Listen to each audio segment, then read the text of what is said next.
Bam! It works. Hot. Hello. Hello. Oh, I can hear myself because interesting. Okay, well, I'll stop that. All right, we're here. We're here. We're here to stream some Magic the Gathering. We're gonna play some Dom Sealed. I'm like really excited. I'm Massimo. If you don't know me, you probably know me if you're watching today. If you're watching like a VOD or something, like welcome to the VOD. I've got like the stream chat open, so like if you're in stream right now and you want to send me a message, I'll like check it out. And if you're watching a VOD, like hopefully you enjoyed the content. I'm trying this out for the first time. This is like my very first stream. Welcome to my like really nice room or whatever.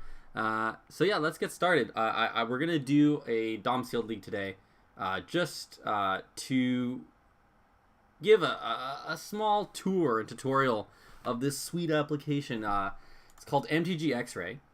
And I mean, obviously, like this is the channel. Like obviously, like I'm kind of sponsored or whatever. Like this, I'm promoting this, but basically, I just want to share this wicked tool. So what MTG XRay does, it's a deck building tool, but it's not just like you build your deck and that's it. It has a back end like goldfish simulation sort of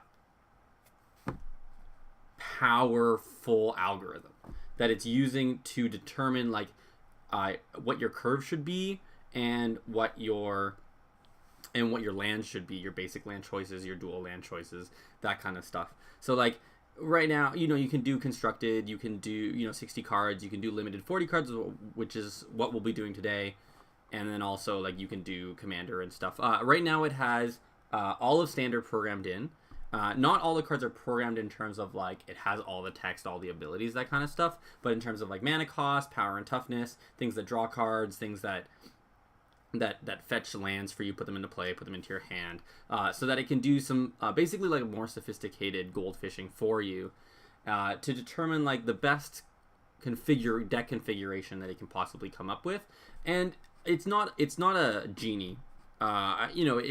It's in beta right now. It's got some hiccups sometimes for sure, but like it's a process of refinement, and also just like it's a great tool to like help me make decisions when it comes down to like finalizing my deck, right? I'm a player, I'm just like a solid spike. Like I'm just gonna play the best thing all the time. Like in sealed, like I'm really looking to build the best sealed deck I can for my sealed pool, and I'm like have enough experience to feel like every sealed pool can do well. And if I can use this tool to like help refine my decks to an even greater point where I can like find an even better result, like that's great. So that's what we're going to try and do today, and we're going to show this off, and we're going to build this sealed pool. So I've done a little bit of cheating. I've already looked at the sealed pool, but I can bring it up right now. So it's a brand new sealed pool, Dominaria, Magic Online competitive 5-round sealed league. Let's do it. So this is what we're working with right now. I'm just going to make sure that you guys can see what I'm working with. All right, perfect. You guys can. This is great. So I've done a little snooping already, and there's like 2 deck combinations that I'm really looking at. But what we'll do is we'll go through the process of just building a new deck from the get-go. So I just go through each color and pull to the front all the cards that I actually like, that I want to put in my sealed deck. Not necessarily playables. I don't really care about general playables. I care about cards that are like pulling me into that color. So Sarah Angel's obviously fantastic. Blessed Light. Shalai is very good. Obviously, it's like a bomb if you're in green white, and like definitely above curve if you're not green. Sergeant of Arms is fine. I'll play 1 copy for sure. Pegasus Cursor I think is absolutely great. Dub I don't want to play in sealed. Danitha seems awesome. Seal Away's premium removal spell. Gideon's Reproach I'll definitely play just as another removal spell. I'll play an Adamant Will, usually 1 at least. These 2 drops are like pretty meh. The Sergeant of Arms are like not very exciting. Alright, so let's move on to blue. So we got like a really strong white pool from what I'm looking at. A little light on removal. We got the Seal with Gideon's Approach and the Blessed Light. And a Sweet Bomb. So white's looking good. I'll play a Snapper for sure. 2 Academy Journey Mage seems great. Precognition Field is really cool. I've built some really cool seal decks with this card, but like it's a bit hit or miss. We'll have to come back to that. Hominid Explorer, Unwind Befuddle, all bad. Okay, so looking at black, I actually like this guy a lot. He's very expensive, but as soon as you get an activation off, like you're basically taking over the game. Urgros is probably really good in sealed. I haven't had a lot of experience with him in sealed, but like in draft, he's kind of been somewhat of a dud. But let's move on. Windgray's Acolyte I think is fantastic. This is an awesome bomb. Josu Vess is fantastic. Thallid Omnivore has impressed me more and more. Trainer's Torment is one of those cards that I'm like, I think you need life gain in your deck to make it worthwhile. Like, the fact that it halves your life total is a big cost, and there's a lot of bounce and stuff in the format. So as soon as you're up against a blue opponent, like you just take it out. I'll play it in decks that have lots of lifelink or like ways to recuperate life. But that's about it. Vicious Offering is just a premium removal spell. Fungal Infection, I will usually play as many as I can possibly get. They're sometimes dead, but you'll always find a scenario where they'll do something for you. Let's see, got Held Keldon Raider seems good. Seismic Shift is bad. Rampaging Cyclops is just a good blocker most of the time. Vaduk is like reasonable stats, and if you can do it, you're really going off. Boo boo boo. Ooh, Shivan Fire is great. All right, so red and blue looking pretty weak. White and black looking really strong. Let's go Spore Swarm. Yavimaya Shepherd is a great card. Llanowar Envoy is reasonable. Krosan Druid is not what I want to be playing. 2 Untamed Kavus is very promising. Song of Freyalise is a really interesting card. I think I am more down on this card than most people. I think it's like it's just contextually good. Contextually, it's fantastic. Like, it'll just win you games sometimes. But like, you have to be ahead, or like you have to be like developing. It's just so awful when you're behind. And like at parity, like it's obviously decent at parity, but like not fantastic.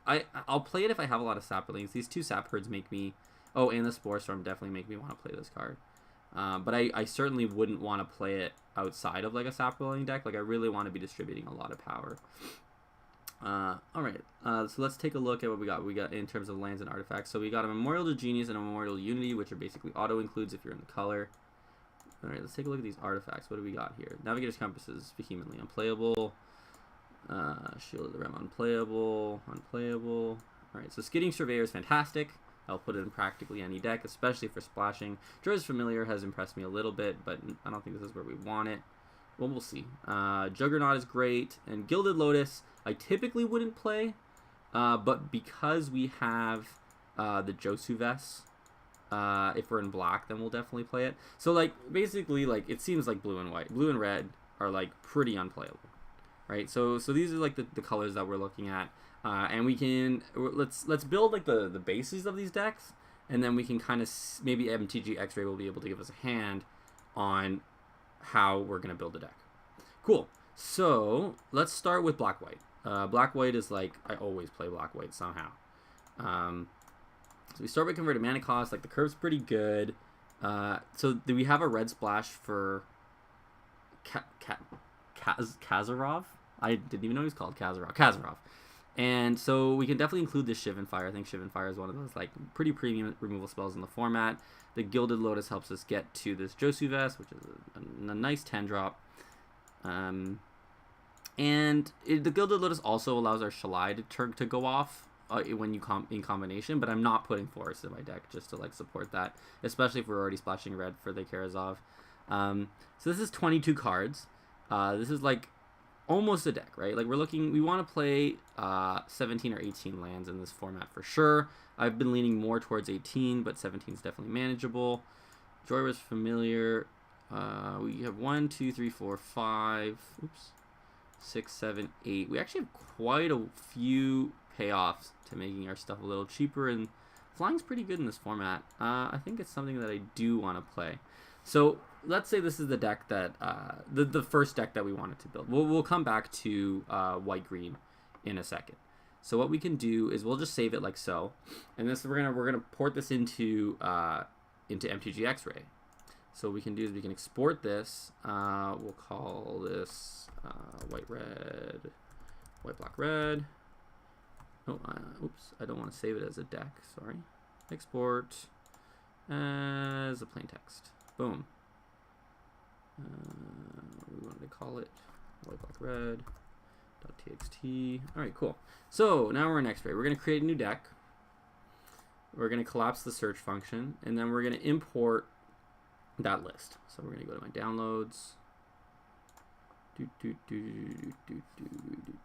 So we can actually just straight copy and paste that list that we had on Magic Online right into here. So the way MTG XRay works is you have a main board, And then essentially what you have is your sort of maybe board. It doesn't have like a sideboard functionality right now. What it means by sideboard is cards that it could put into the deck in your pool, right? So say you were building a constructed deck. This is like a better explanation. Is you say you have like, of your 35, 34 playables, you're looking, maybe you have like 30. And you're like, I don't know what cards fit into my curve exactly well based on my color combinations and whatnot. I'll put in a selection of cards into my sideboard. And in that from that sideboard, it'll start pulling cards and adding different combinations into your deck list. One card at a time, a few at a time. And what it's doing is trying to maximize your mana usage over a certain number of turns.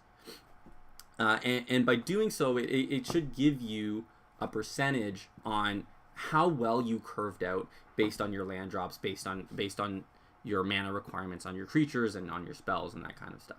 So before we let this think, we want to just play with the settings a little bit. So we're going to say that it's a 40 card deck, and this slider is sort of an indicator of, necessarily how fast you think the format is. It basically asks the simulator to simulate more or less turns. How many turns do you think are relevant, that you actually wanted to simulate? So we're going to give it 9. Just say 9 turns. Or like, if you had a more controlling deck, you could shift it all the way down. If you want to be very aggressive, you can shift it all the way down, just to see like what your mana requirements are in that range. So we're going to say minimum of 16 lands for sure. Let's say you could play up to 19.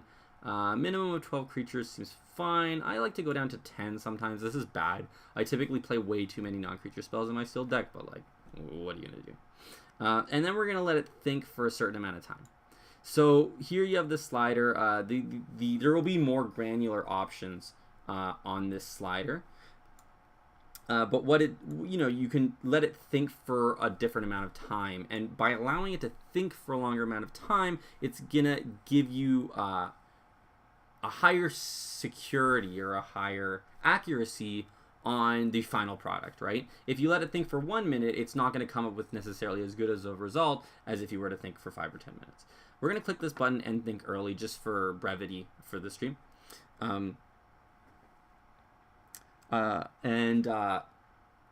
Sorry. So we're just for brevity for the stream, and we're going to let it think for just 5 minutes, and it might think, or it might finish earlier. Boom. So we're going to press the think button. It's going. Sir Diffie, thank you for tuning in. Question from Sir Diffie. Is there a green-black deck that splashes red and white? It's a very good question. That's definitely something that we can look into. I want to look into the white-black-red deck first, and then the white-green deck. But we'll definitely come back to that. That's an interesting idea. Okay, so what it's doing now is it's thinking for 300 seconds, and it's basically created this many different deck combinations. Right? It's currently iterated through 2,300 different deck combinations. And this is the mana cost on your curve, right? So essentially what I've done is, if I remember correctly, I left, how many slots did I leave in my main board? I think I left 21 slots or 22 slots in my main board. I actually left 23.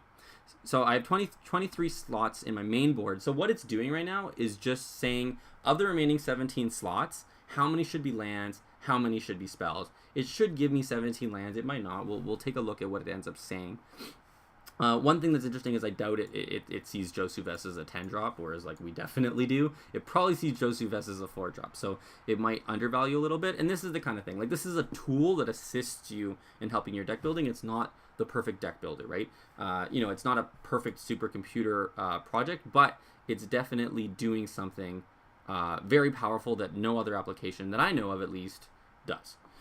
So in the meanwhile, while this keeps thinking, we're going to build the second deck. And then we can come back to the results and see what it said about the first one. So let's build another deck. Let's just call this one white-green. Boom. Okay. And we'll pull all the cards from white-green. And there's a white-green token deck here for sure, especially with the 3 Sergeant of Arms. We got the Pegasus Courser. Danitha is fine. Seal Away is obviously great. Gideon's Reproach. Adamant Will. Let's put all these gray-green cards in. So the Sap Herds come in. Maybe an Envoy. 3 in the Untamed Kavu. The Song of Freyalise is very good in the token deck. Cyberlink Migration. And an Ancient Animus. And then in the artifacts, I don't know if we want Gilded Lotus in this deck in particular. Juggernaut's very good. Jorah's Familiar, less good in this deck. Skittering Surveyor, still very good if we're doing any splashing at all. Okay, so let's sort this by converted mana cost. It's already sorted for us. So we got this really sweet white-green deck here. But the curve leaves a little bit to be desired, especially at the creature end. I mean, I guess the Sergeant of Arms are 6 draws, so we can throw those over there.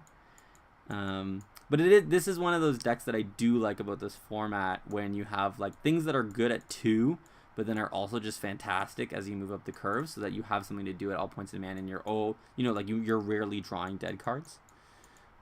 This deck looks pretty powerful as well, and this is 22 playables. I don't think we play the Skittering Surveyor. I don't know if there's any particular reason for us to splash in this deck. I don't want to splash for Rada. Boop, boop, boop. I don't want to necessarily splash for Shivan Fire in this deck. So say this is the deck that we want to do. Let's take out the Skittering Surveyor for now. And we can let MTG XRay do the rest for us. So I'm going to save this deck as it is right now. Oops, I don't want to export it to collection. I just want to export. And this one's white-green. And we want it in text, save. And cool, so it's done thinking. And it seems to really like Memorial to Unity in our deck. I don't know why. That seems awful. But it's got us to 16 lands. And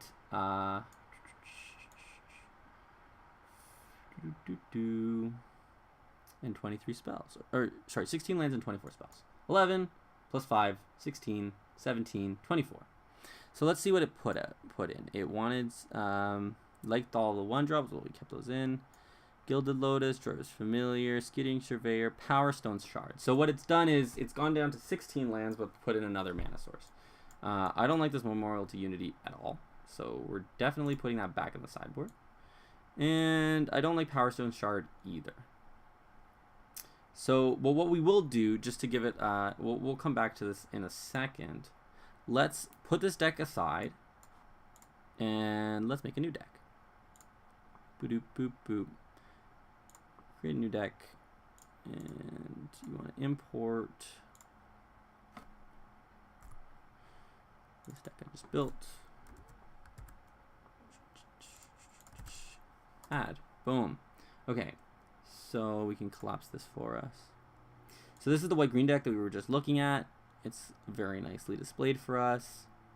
And here's all our sideboard shenanigans. And just to give it a hand, I'm going to remove all the cards I just don't want to see. Navigator's Compass, Spartan Construct, Shield of the Realm, Power Stone Shard, the Walls.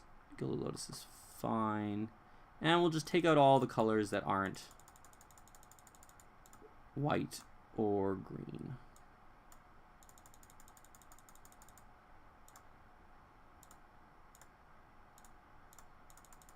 Oops. That's fine. I don't think we missed anything. Okay, so this is what's left in our pool. And what we're going to do is we're going to let it think on this one as well. So just going to double check the settings, 40 cards. Cool. So we'll let this one think away. And in the meanwhile, Sir Diffie asked if we could make a 4-color deck. Green, black, splashes red and white. Let's try it. Green, black, red, white. So we're going to have some Spore Swarm, Sap Herds. We'll play both Envoys because we're playing 4 colors. Song of Freyalise to help fix, I guess. It does do that. Boop, boop, boop.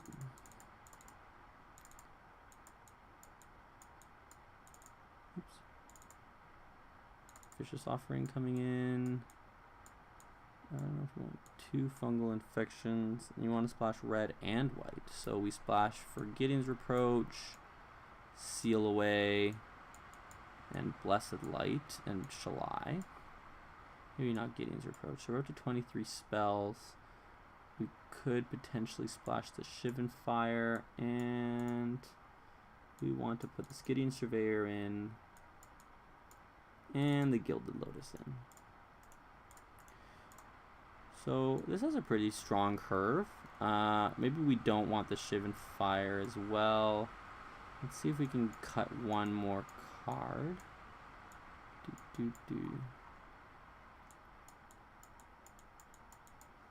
It's 24. I'll cut an Orgos. I don't think that card's particularly good. So say this is what we wanted to build, and actually let's give MTG XRay a challenge. Let's actually put that Shivan Fire back into our deck and see what it comes. Let's take out this Ancient Animus, for example. I mean, Shivan Fire is a better removal spell. We'll export this deck and see how it handles trying to support these 5 colors.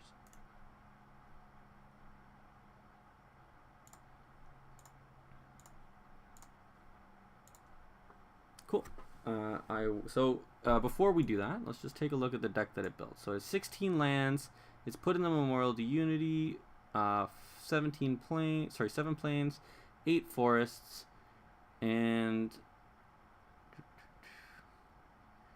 seems like pretty. It's put in a Gaia's Protector. It wanted another 4-drop. Cool.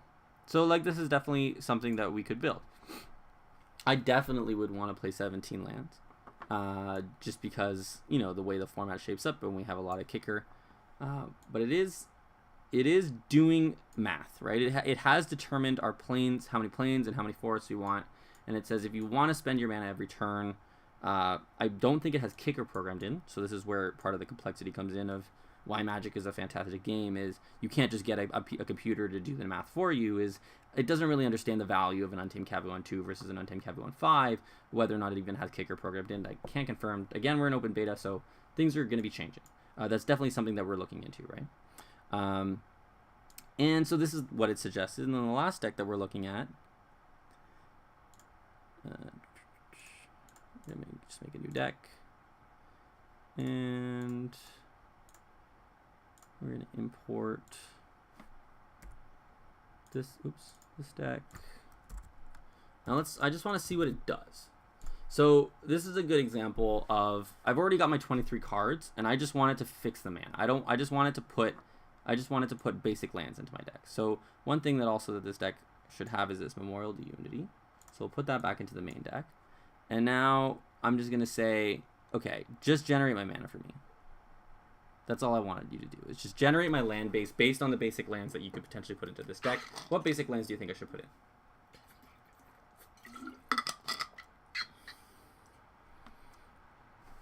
So it's recognized that it's red, green, white, and black. And it's done almost 700 different deck combinations, and it's running each of them roughly. The current iteration that it's doing of the current deck is running about 2,500 Goldfish games, just to give you a strong enough average to make for it to make an informed decision on how good the mana can possibly be. And so you can see these numbers kind of shifting while it's doing some thinking. The number's going to be moving up and down as it's trying to find the best solution, right? So it seems like it's like settling in on how many decks it's actually testing, and it's just giving trying to find a very, very precise number, a very, very precise percentage of accuracy on that particular deck, right? So if you wanted to play this 4-color deck, what it recommends is you play 5 plains, 6 green sources, 4 swamps, and 1 mountain. And I see it's put the Sarah Angel in. And it's also got 16. So what I'm going to do is I'm going to kick out the Sarah Angel. That seems not good. I'm actually just going to remove it entirely from the deck list. I'm actually going to remove everything else. I think there's got to be a better way of doing this. What I'll actually do is I'll just make a new deck. Boop, boop, boop. And I will import just this deck list. Nothing in the sideboard. I don't want you to put any sideboard cards in, please. It's 23 cards. And now we're going to click the mana button. And so now it's going to start. I guess I forgot the Memorial to Unity, but that's fine. I'll just swap it out with a swamp. So, it starts with 10 planes because it has to start somewhere. That's part of the way that really strong simulation algorithms work is it just starts. Like you have to pick a point to start, and then it'll start searching around the solution space, trying to find the best configuration. Seems like seems like X-Ray really likes Sarah Angel. Card is classically good. So to answer Sir Diffie's question, can this deck be built? If it were to be built, what would it look like? This looks like what it would potentially look like. It's got, right now it's looking at 6 forests, 6 swamps, 1 mountain, 4 plains. It's playing with the plains and swamps to try and figure out. Oh wait, was there an actual? Okay, I definitely put a Sarah Angel in this deck, didn't I? I did. Somehow I thought Sarah Angel is a splashable card. It's not. I must have. Oh, I meant the Blessed Light. Okay. Everything makes more sense now. I understand why it put the Sarah Angel in the deck, and it's why it's got such a high percentage of planes, right? So what we've done is we've asked it, please put Sarah Angel in this deck. Make it happen. What can you do for us? And it's like trying to jam all these planes in our deck. Let's not do that, and let's just add that Blessed Light. Cool. So we've added Blessed Light to the deck. Instant. There it is. Okay, cool. So let's remove all the lands again. Actually, and what we can do is you can put the Memorial to Unity. I don't think it likes that. Lands. Cool. Put the Memorial in. And let's do this one more time. So now that the Sarah Angel's out of the deck, hopefully the mana base will be a little less sketchy. But it's interesting that like you can give it really weird combinations. Like, please put these 5 color 2 pip each cards into my deck and see what happens. It'll do it. Like it will try and build that deck for you. Of course it's going to be awful, but it's going to mathematically and systematically try and determine the best deck combination for you. So I'm ready to start playing some Magic. I'm just going to see what it does with this one. Just to like give you a one small sense of the preview of what's going on here.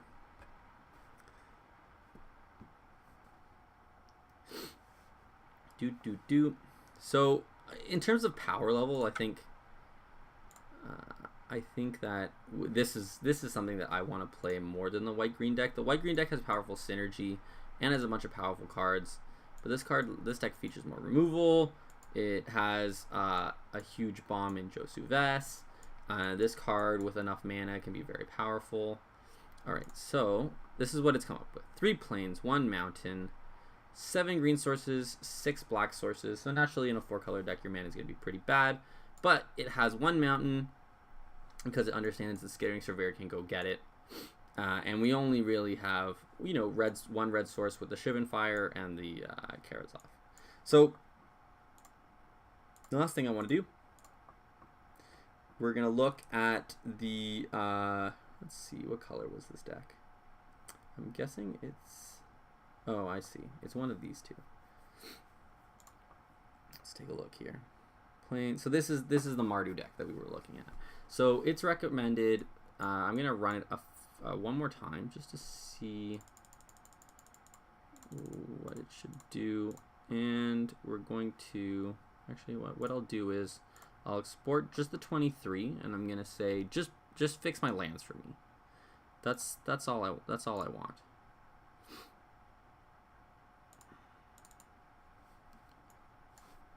Because I'm pretty happy with the way this deck's turned out in terms of curve and everything else. If I wanted to, I could definitely, maybe this will be a preview for another day or something like that. But what I could do is just put in like 10 cards and say like fill the rest of the deck for me and see what happens. That being said, I'm like pretty confident with my like sealed building expertise. Like I play a lot of PPTQs and stuff like that. So I think we're gonna play 23 spells and 17 lands. Please fix the mana for me, and then we're off to the races. So let's see what Magic Online suggests. So if we just add some basic lands, Magic Online suggests 8/8/1, which seems pretty reasonable. You have some really low-cost black spells as well as white spells. And our curve for creatures only really starts at 3. So we're looking like to hope to get white before we get black. And then our mana costs start to get more black heavy as we move up the curve. So it seems like it'd be roughly equal. Let's see what MTG XRay comes up with as we as it plugs away, and it's doing tens of thousands of iterations on these decks. So it suggested 9 swamps, 7 plains, 1 mountain, and so I'm gonna go with that. I think that's a reasonable suggestion, and the simulation goldfishes are way more powerful than what Magic Online is doing. So I'm gonna trust this a little bit more. So we're gonna cut a plains. We're gonna add a swamp. All right, so we got 17 lands, 23 spells, and a Gilded Lotus to help us cast our bigger stuff. All right, let's combine our groups. Let's take a screenshot so that we can always remember where we were at. Let's go. I'm ready to play some sealed. Saved play. So if we want to switch into this white-green deck, like we have, we can let MTG XRay think about this while we do it, while we play, and we can actually let it think for a really long time because we're gonna have like 30 minutes or more while we wait. I'll join in a second. Oops. So.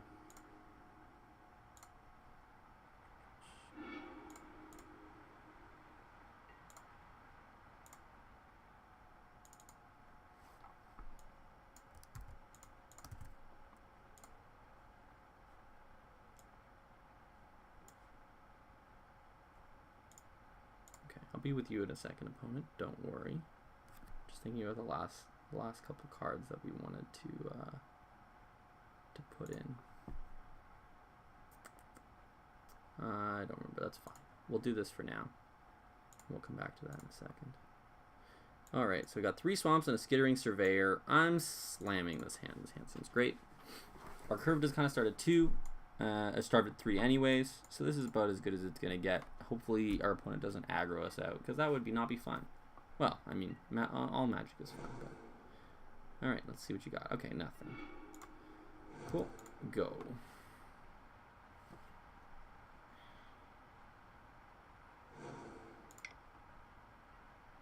Okay. One thing our spool doesn't have is any artifact or enchantment removal, so this could in fact present a problem. We'll see.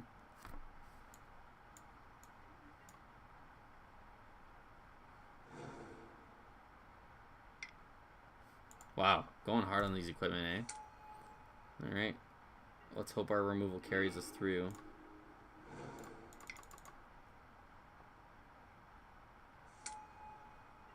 I would like to use this ability. We'll grab a plains. Hopefully we don't get screwed on that red splash. And we'll cast some Juggernauts and some Jorah's Familiars and hope to kill them before they get too much value out of these equipment. Yeah, they just haven't done anything. Valid Omnivore is pretty reasonable. I wonder if I should probably just play the Juggernaut just to beat down really hard. Yeah, I think we'll slam the Juggernaut now.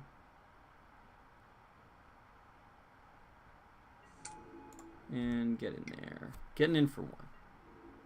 Take it, Grana. Avis in the Purifier.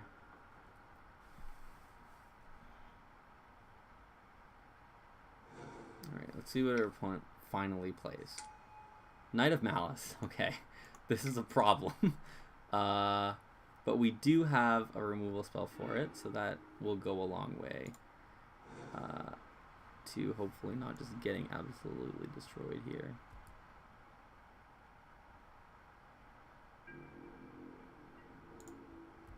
So we have to attack with Juggernaut, which makes it a lot more complex.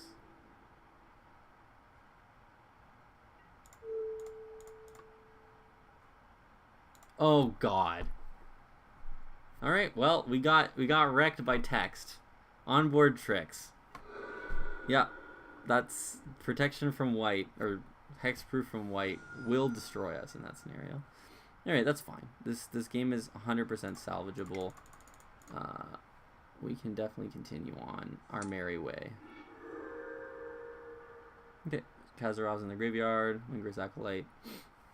Trample Vigilance for 5. And eventually a million. Yeah, we'll take it. Gideon's Reproach looking real bad against this Knight of Malice. I totally forgot about that text. Oh my god. This is no bueno. This is gonna be a rough time. Okay, let's see.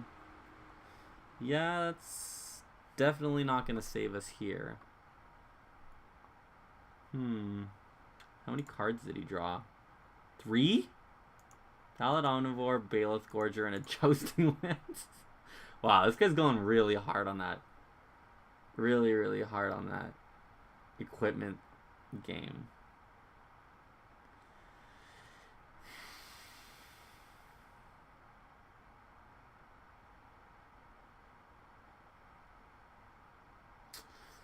How do we win? We've a lot of resources, but like just not. We don't. Oh, and he just gets to equip. Ugh, God. I mean, we just lose for sure. 100% we're losing as soon as he equips this because it says trample. I'm too much of a spike, so we're just gonna make him do it. You know. Sometimes you just gotta make him do it.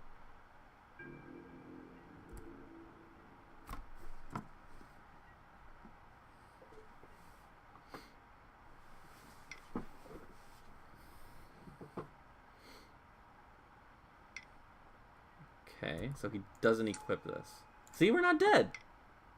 See, it's great. Yeah, see, we were just dead. At least now we have outs.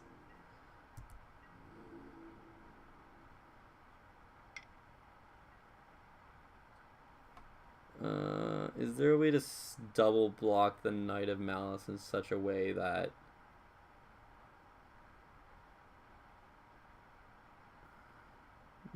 No, he just orders the Valid Omnivore first. Okay, I guess we're just taking 11.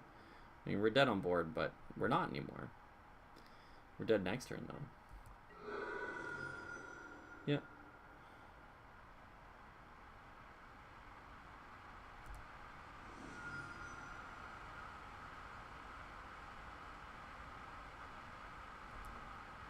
Cool. And...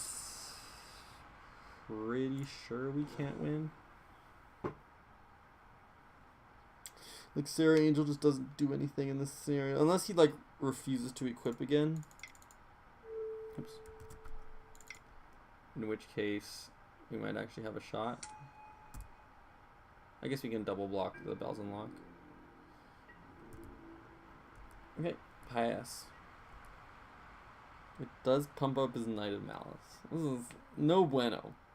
This is a rough start to our sealed league, but that's fine. 3 rares, and yeah. Okay, we're dead. I'm willing to accept death in this scenario. Cool.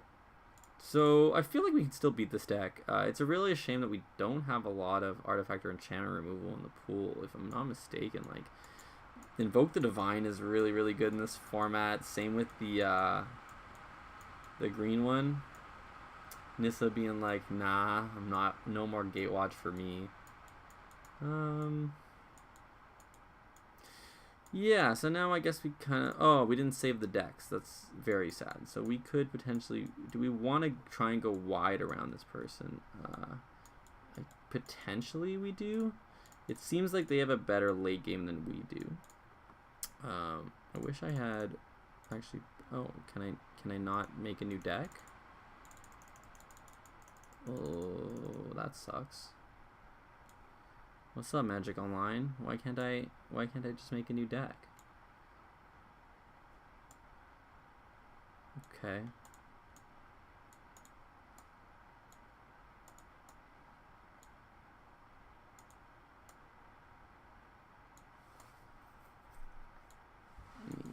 All right, let's just put everything in here.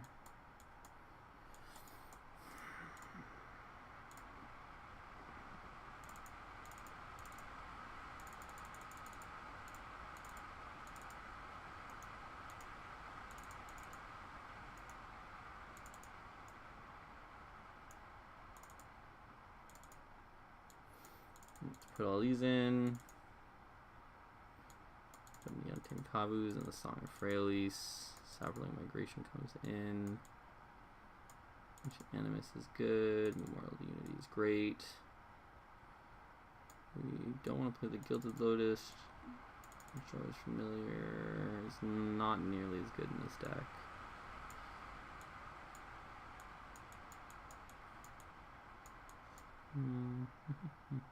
So this is 21. Oops.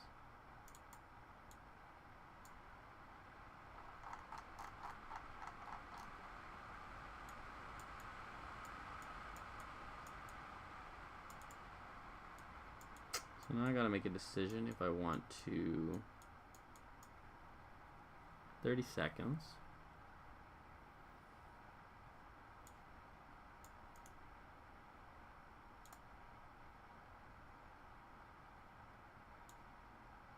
Sure. 10-6. Let's go 9-8. Sure. Alright. Alright, let's see if Sap going wide on this, on our opponent here, can overtake the value of these equipment. Ooh, 2 lands on the play is always bad. This is a tough one.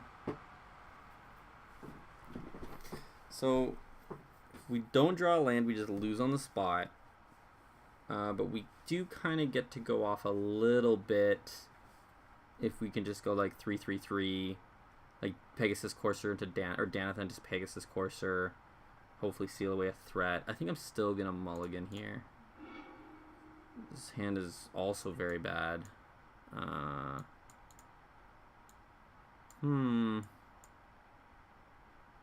I mean, one land is just way worse, so we're just gonna, sure. I guess we're keeping this and hoping to. All right, this is gonna be a nice 0-1 start for our sealed league. I'm very excited.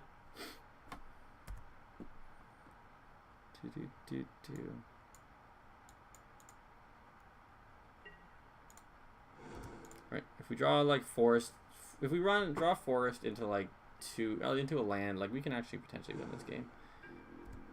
Especially if our opponent does nothing like they did last time. Forest, okay. No forests.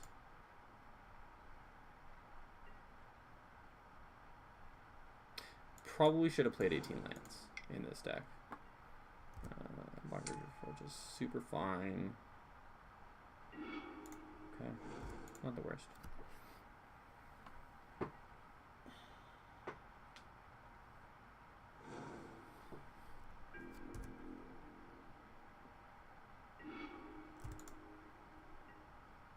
The seal is quite good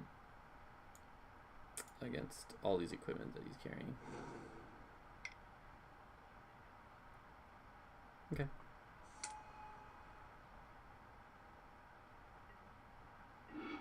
All right, we've drawn things.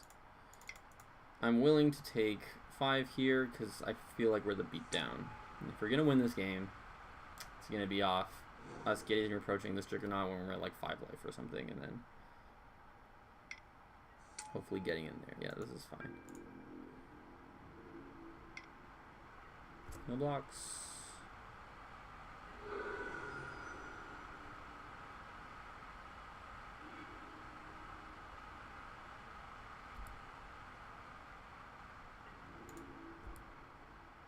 I feel like we can still win this game.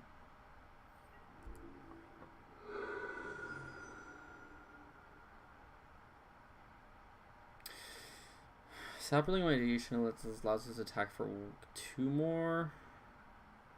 I mean, it kind of allows us to go wide, especially if we draw Spore Swarm. But we really want to start like, it just depends if we want to get Gideon's Reproacher now or not, because we want to play Shalai. If we draw land, we want to play Shalai, and we're already at 10, then we take 5 more, so then we're at 5, and we're priced into using the Gideon's Reproach right away.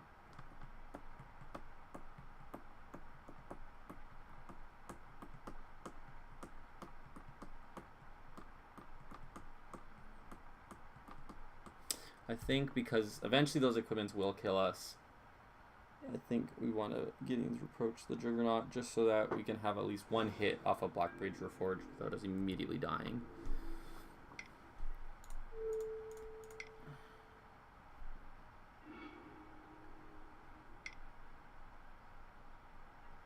Yep. Right, see how many cards you draw this time, friend. Alright, 1. Much more reasonable.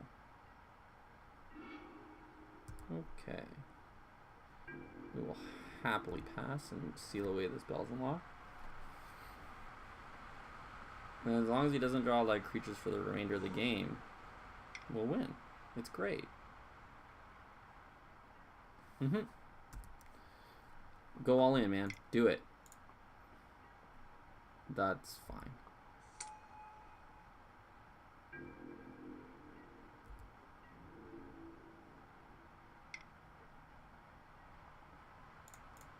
Yo, Travis, what's up, dude? Nice to see you. Welcome to the stream.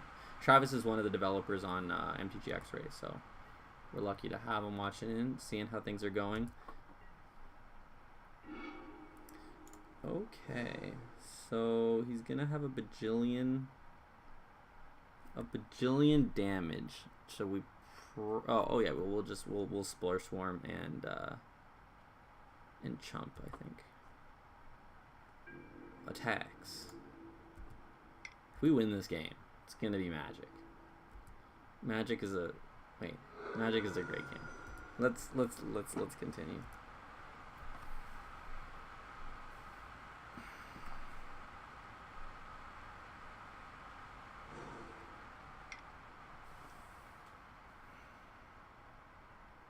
Yes, this is fine. This is actually slightly better than I expected. We can actually just triple block. And then if he has a trick, if we don't immediately die, which we wouldn't, then we can Blessed Light the Omnivore away. Nice. Awesome. This is fantastic. We can actually definitely win this game. We just need to dodge like a reasonable creature. Yeah, the Deathloom Thallid is... Okay, so this is a bit more of a problem. Land. Okay. So we're still in this, which is great. So if he puts the Blackberry Reforged on this guy, it has 10 power, so then we go to 2. If we play Sarah Angel, the Saproling Migration, we just really need to get 6 mana. So what I think we're gonna do is, oh no, because the Four Blade's Big Blade gives trample.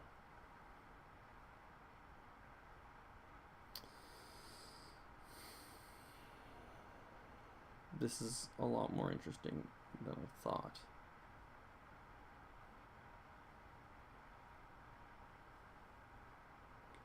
Play Sarah Angel. Take 11. Oh, and if he plays a land, that's lethal, so we have to chump. Seems very bad. So, what we're gonna do, I think we're gonna price him into putting the Black Braid on by not attacking.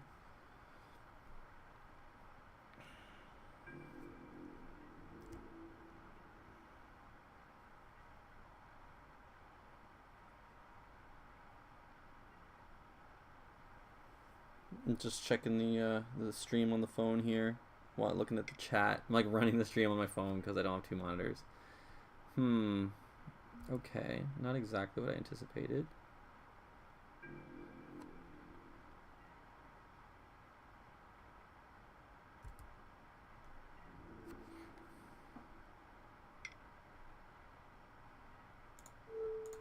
The fact that we exile is actually really relevant, so that this doesn't move over.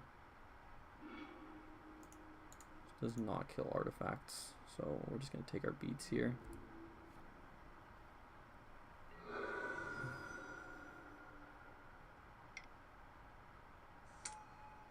That's bad.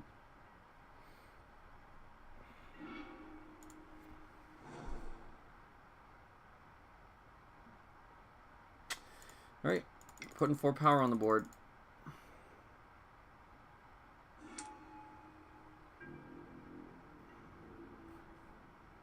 Yeah, I'm not attacking here. Oh no, that's really bad. I think that's it. I think we fought a good fight. We mulled to 5, got stuck on some lands. There was a chance that we won this game.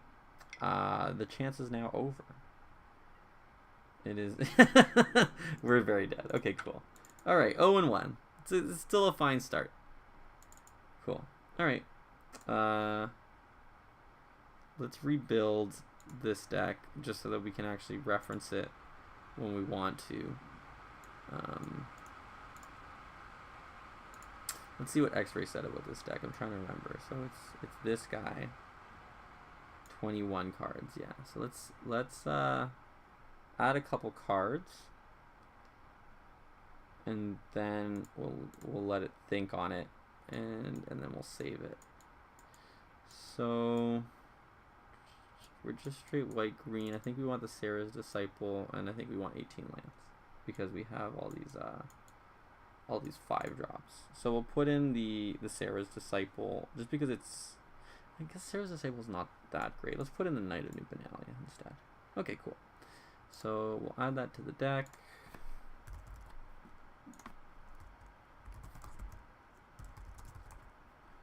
Boom. Let's do the mana. And then we can save it so then we can actually reference it between leagues. Or in between games.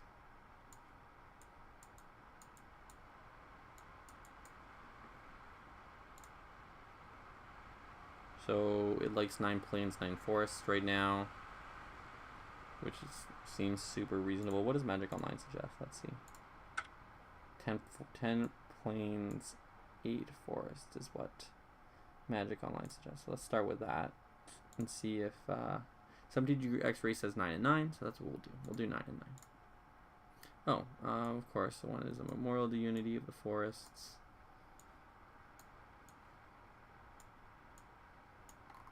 Cool, 9 and 9 it is. So this white green is ready to go at any time. And let's go to game 2.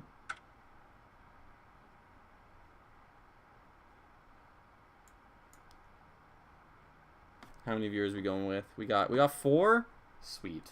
Welcome everybody to the stream. Very much appreciate you being here. Let me know if anything's bothering you, like if my mouse is too loud. I know my mouse clicks are like super loud for some reason. If I'm too loud. If you guys want music, I'll put some classical on because, like, you know, copyright infringement or whatever. Plus classical is just dope. It's just great. It's just great. All right, we're gonna try and 4-1 this league now with this sweet Mardu deck that we've built. Let's go.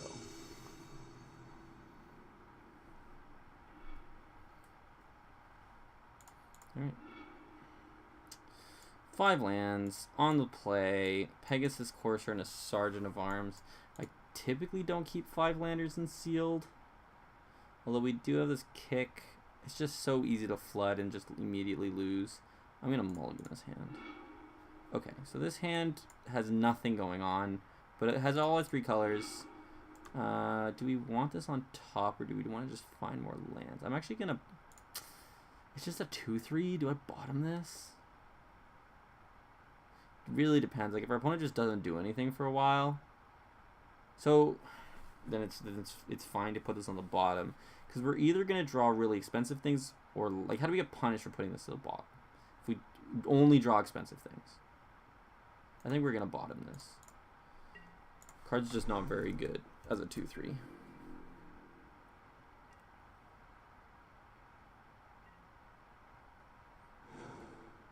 Alright, don't play a 1-drop. Hey, okay, cool.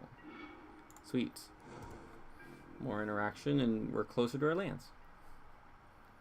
Which we desperately need to make this hand functional. What you got? You got a 2-drop? Play something, man. You can do it. Corrosive Ooze, that's fine. Sweet. Play a plane and say go. We get to 1-for-1 with this Corrosive Ooze, which is great. Exactly what Fungal Infection is designed to do. Oh, what you doing now? What are you paying mana? Shauna Sis's Legacy. So we're probably not going to be able to kill that Corrosive Ooze. Like, I doubt it. There's just no... I'm just going to do this now. I'm just going to shrink Shauna by doing this.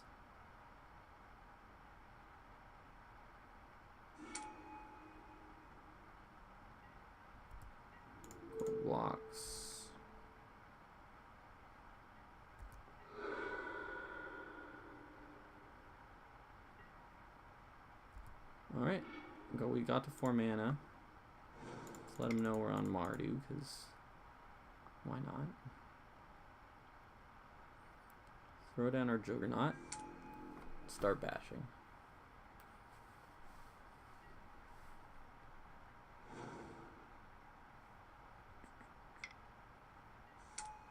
Helm of the Host. Oh man, why can't we have like artifact and enchantment removal? That'd be great.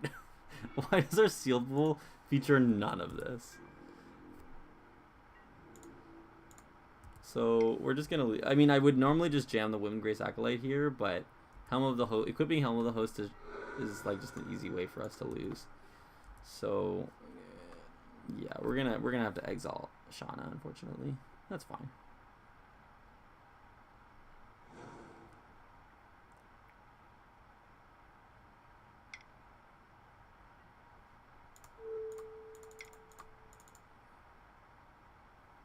Boom. Alright, time walked. I mean, we also cast a spell. But yeah, we gotcha. And then they're going to be at 10. And this Wind Grace Acolyte is going to be in the air. So, they're actually on the back. They're on the back foot here. Oh, nice. We even get to play Urgros. Beauty. Getting in. I mean, Urgros is just a 4/3 here. Because, like, I don't know how many cards in their hand are going to matter.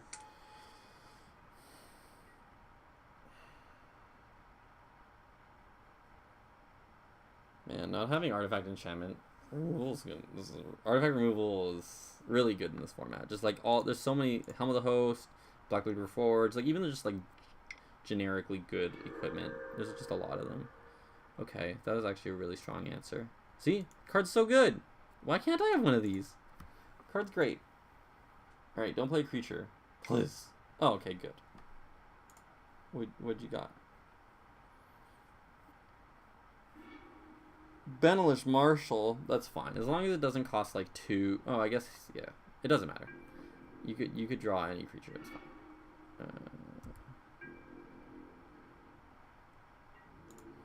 Urgros getting in, make you discard something at random. What'd you get? Tachiova. I mean, you didn't have the colors anyways. Do we play a swamp? Do we have any reason to hold things in our hand? Not ruin, no. So we'll just play a swamp.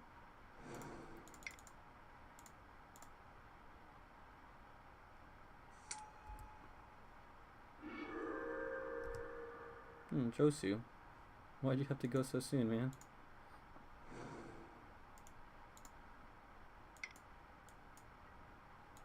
Yep, this is fine. I mean, as long as he doesn't have another removal spell here, it's 2 lethal threats in the air. So it doesn't really matter how many Helm of the Host triggers he gets. That's also a fantastic draw. Alright, don't exile my stuff, please. Please. Nice.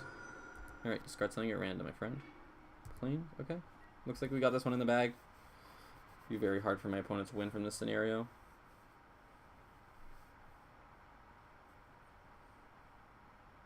Well, he's not giving up yet. He's casting something. Okay. Doesn't do anything.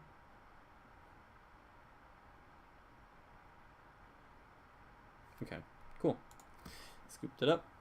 Let's go to game 2. So, again, the Helm of the Host is a problem, but we don't really have a lot of solutions for that outside of just kill them. Oh, we have a charge. We should definitely be putting that in our white-green deck. That's so sick. I usually just like ignore this card entirely, but it's obviously fantastic in this deck. Where's that Knight of New Benalia? Get out of here, dude.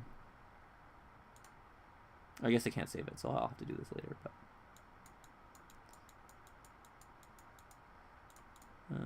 okay. Is there anything else we want to bring in against this deck that just like didn't really do anything? Like Tachiova.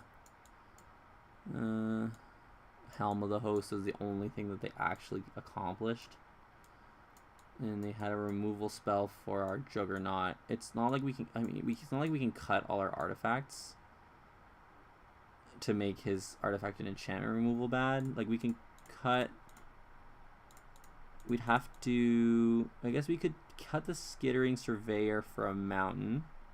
But the Gilded Lotus is important for Josu and Karazov, or whatever his name is. Kazarov.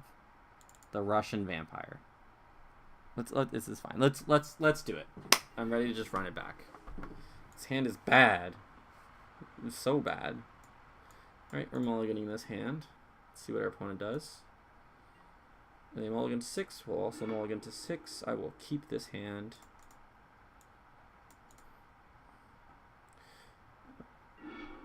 Skittering Surveyor. I will top this. It means I can actually play that on turn 3 instead of the Sergeant of Arms. Finds my red source. And then the Sergeant of Arms is my good 6 drop. Right? It does cost 6? Yeah. Cool. Planes go.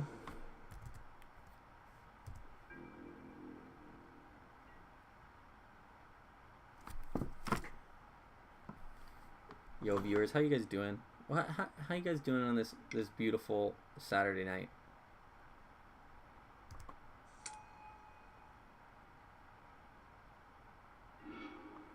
Fungal infection, so good. Go ahead. It's a fantastic draw. Exactly what we need to see. One of our like non-premium removal spells for this 2/2, so it doesn't just kill us. If we want to be really greedy, we can Skittering Surveyor, take the 2, and then on the next turn Fungal Infection and block with a Skittering Surveyor. That's really greedy. Like it just gets blown up by tricks and stuff like that. Drew Plains. I think I'm okay just trading this Fungal Infection for the 2/2 and not trying to like get a 1/1 out of it.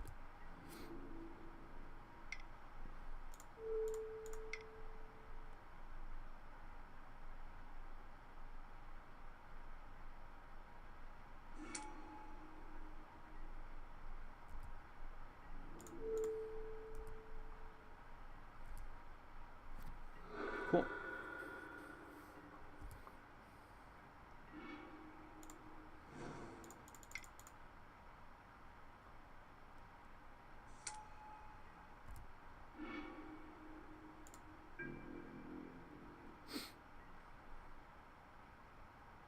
Alright. I feel good about this match. This match is going a lot better than the last one.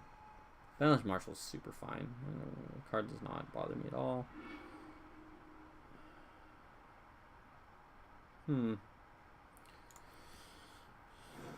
So if we play Jorva's Familiar, this costs 3 and this costs 2, so we can do both next turn. That sounds way better than playing Shalaya this turn.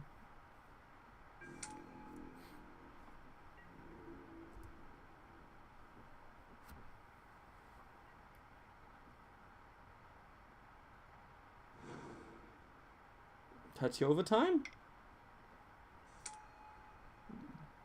Baird. Steward of Urgiv. If he attacks, I'll just snap double block. That's totally fine with me. Like I don't get to curve out nearly as well, but the Beneficial Marshal will eventually get out of hand. Okay, no attacks. That seems reasonable.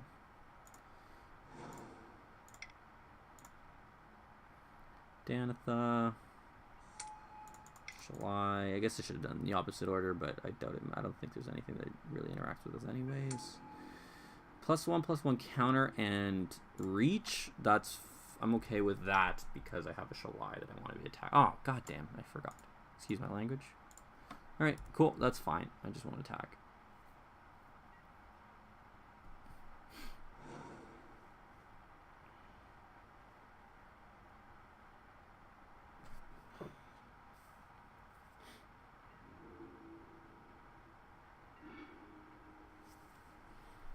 So I can play Karazov now. Jorva's Familiar doing work. Our opponent just hasn't done anything. Like, I don't want to play into a Seal Away. Or... But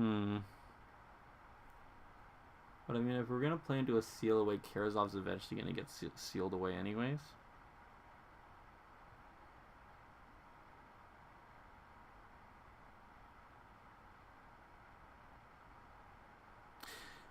I'm not even that... Don't even feel that bad if Shalai gets exiled. Like, we don't have the activation, so it's not... Like, we'd have to draw the Gilded Lotus before this actually becomes anything more than a 3/4 with the small 3/4 flying with upside.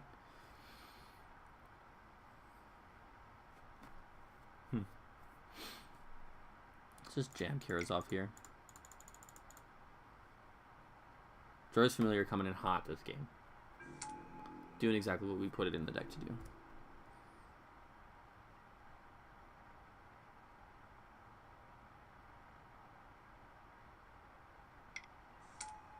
Pegasus Courser is super fine.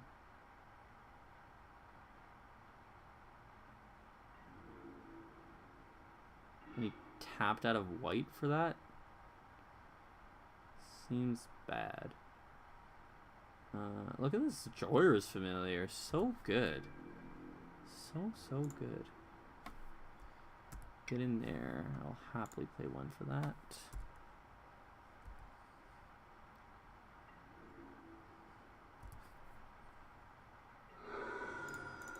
We'll play our Urgros.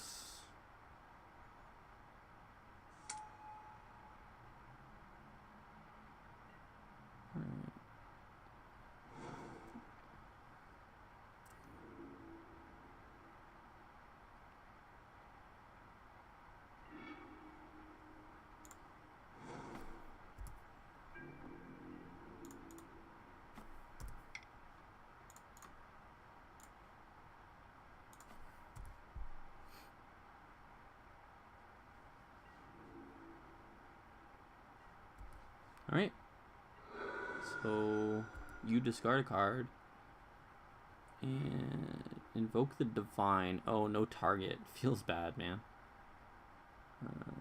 Yeah, I think I just pass here. I should probably do some math to see if I can just like Alpha Strike next turn. Oh, I guess I have to put all my mana into it, right? 6 mana. But like if he blocks my biggest things. Yeah, alright, cool. Doesn't matter. We're on to match number 3. So a sweet 1-run record. Alright, cool. Let's do it. Boom. Quick and easy. Darkest Mage. This is someone. I don't know who it is, but it is someone. 2 lands on the draw is usually fine, and if we draw Black Source, we're doing fantastic. This Karazhov's obviously going to get stuck in our hand for a long time. But we'll get there. Boom. Easy. Magic's an easy game.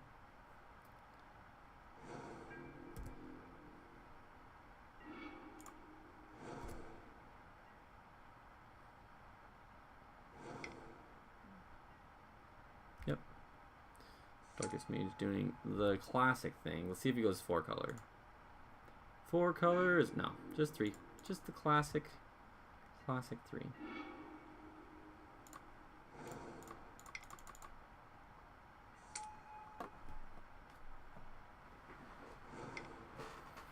Black, so his force is still in his hand.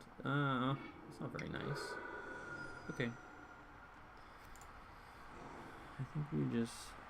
Is there any reason to play Danitha and leave up Fungal Infection? I don't think so. Let's just play, or shall I? Put a 3/4 flyer into play.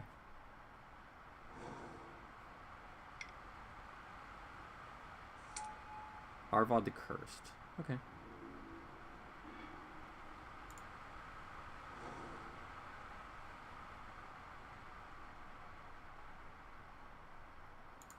So I think we played Danitha, and then we can like leave up either of these tricks. And we also have Hexproof for Danitha.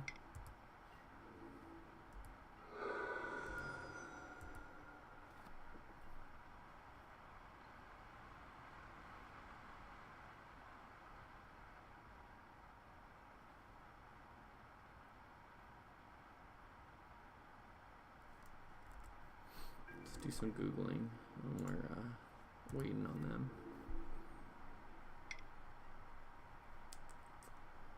So we can do a better job of protecting our Shalai if we leave up the Adamant Will, but I really don't want to get blown up by like a combat trick of some kind here. So I think we're gonna block, and we're gonna give her +2/+2 and indestructible until end of turn. Alright, cool. So opponent just passed through that combat phase. Doesn't look like they have much else going on. We discard 2 cards. I will happily discard the Fungal Infection. Sergeant of Arms doesn't really do anything here. Like, he's got a lot of bodies on the ground anyway. So we'll draw our 7th land. It's come to that point in the game. Attack with both.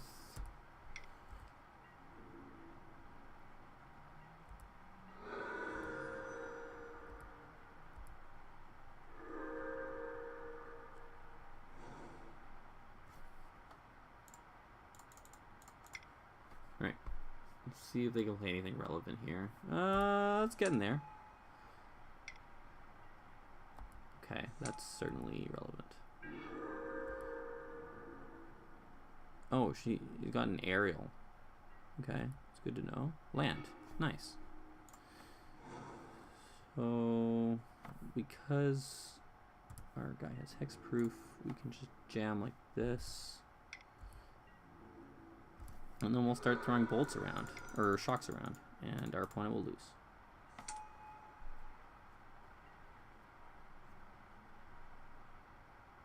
If he attacks with the Windgrace, we're not blocking. It's such a loose block if he attacks with the Windgrace. Like, if he has a pump spell for it or something like that.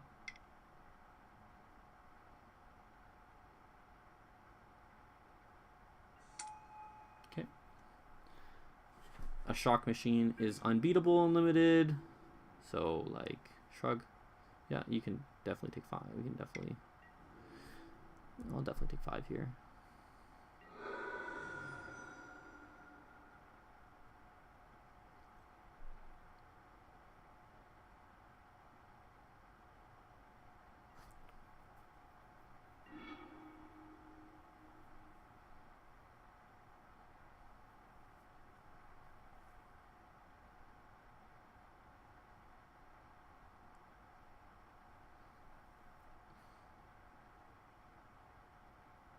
Okay, I mean, not too much to think about here. Just thinking about what they could potentially have that would win them the game. Do we just... I think we just shock this now. No. I don't want him to have a combat trick and blow me out. So if he wants to block, that's totally fine. Okay. Yeah, I'm okay with this. We put a +1 counter on us.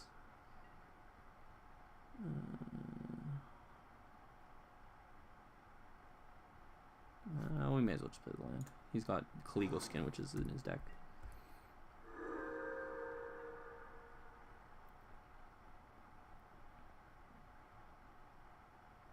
So the point of that block from him was it actually gives him an additional draw step. She's not just completely dead in the air. This is bad.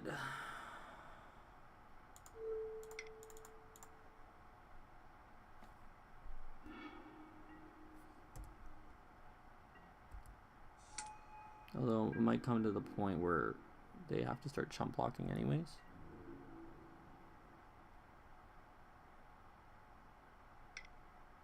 So if I block with Danitha, I have only 10 power. That's too bad.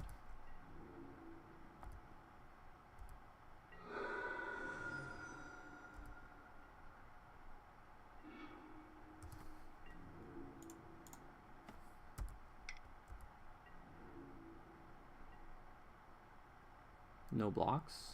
Does that make sense?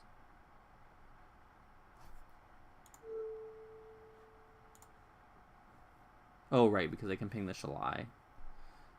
Yeah, I may as well just get the additional damage in after no blocks. So I could have forced the chump block this turn if I had hit the Shalai, and then blocked the Shanna.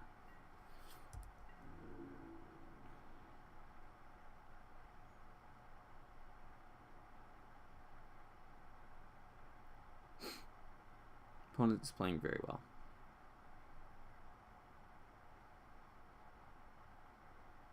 I know this is a person. I don't know who it is, but they're playing really well. And I'm not. Well, I missed a forced chump block last turn. I'm definitely blocking here, because if all they have is Anthem my team. Okay. How are you not just dead?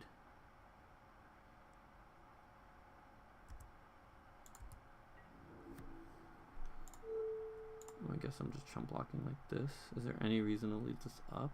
I think so. I feel like my opponent's just dead.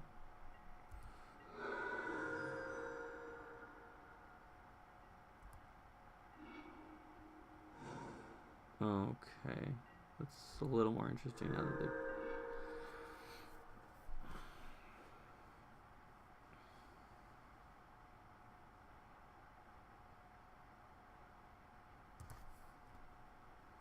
So if they have to have Seal Away here or Gideon's Reproach. Either isn't out. But this is probably just a concession. Okay. Yeah. Okay. So that's why they didn't just scoop up their cards. But they are not hitting me for lethal.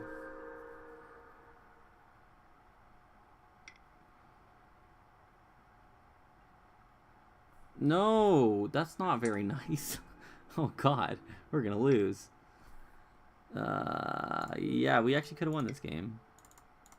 If we had forced the chump block like we were supposed to the turn earlier, then I think we could have got this one in the bag. Only does 4 damage. That's not nearly enough. So we attack with the Karazov. Ah, man, we lost. Like, we had the game. I was just supposed to ping just like anything, or I was supposed to block a turn earlier so that I could have 11 power on the board. I forgot that Karazov could actually hit the Shalai after blocks, so then we could have lethal. The sick top deck. Is there any way we win?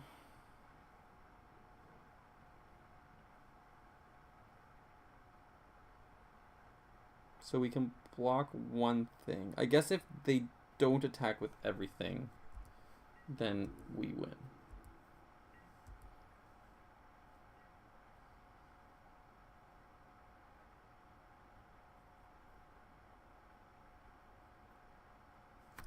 Who is this person? Why do I know who this person is?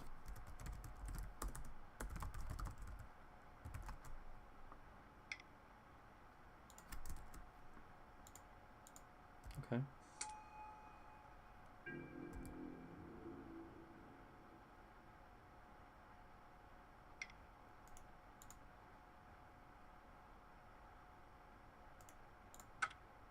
Wow.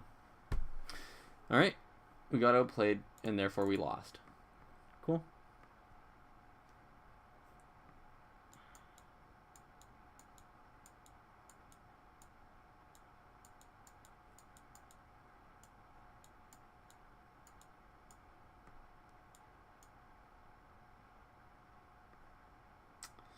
Not having a second mountain really hurt that game, but I just don't think it's correct. Like, we have a gilded, we have 3 red sources in the deck, but only like this was the repeatable one. I mean, the Shalai also kind of won him that game as well. It's a really good game. That was a really sick game. Is Juggernaut bad? Does he have any first strikers or anything like that? I don't think so. Kaligo Skin Witch. That also did really good work. I think we just run this back. We have a Shivan Fire for his Shalai. I don't think we need to go wide. I think we have the better deck. We just missed damage that we could have potentially had. Mulligan's Hand. We'll keep this. Fungal Infection. I'm going to bottom that just because my hand is particularly mana hungry. And like if they play a 2-2, I have the Sergeant of Arms to answer that. Nice. That was a great draw. Go. How many white cards do we have in our deck? Not only the Sarah Angel.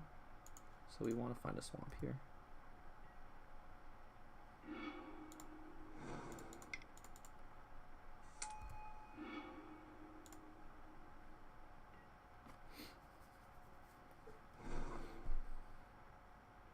No green, eh? Opponent's having a time with their mana, I guess. I'm okay if he fungal infections this. No fungal infection to be seen.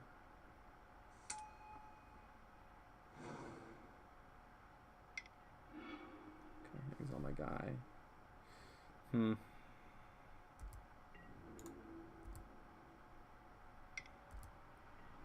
have so many things to do with my mana that I'm just gonna cast this as a 2/3.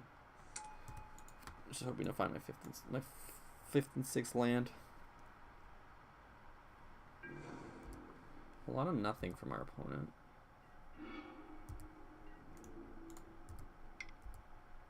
Engage, approach this. No, patience.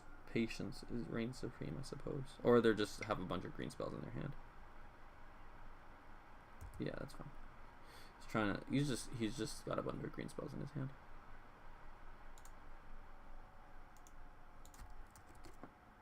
Okay, who is this person? Are they streaming right now? Yeah, it's Michael A. Jacob. Okay. Okay, I don't want to check their stream.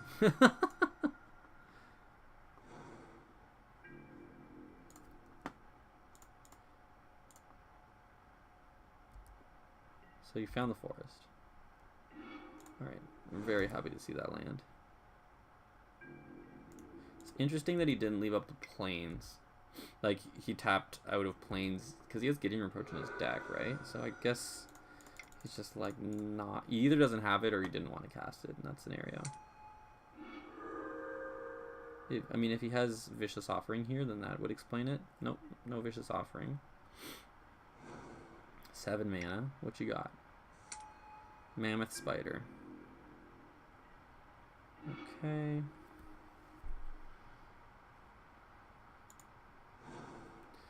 So if I attack with the Acolyte and he blocks with the Spider, it becomes a 1/3. If he blocks the Sergeant of Arms, that's a lot more awkward.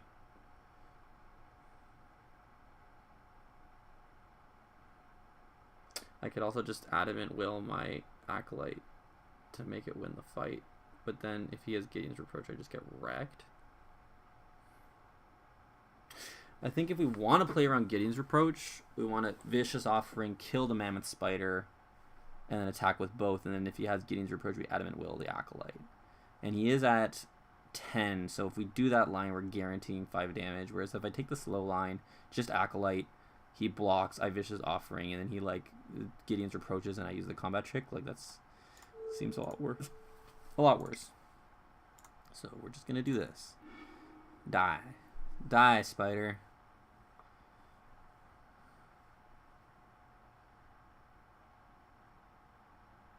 Die. Oh no. -5 So he did have a Vicious Offering? Strange. Okay. He just didn't want to fire it off then, I guess.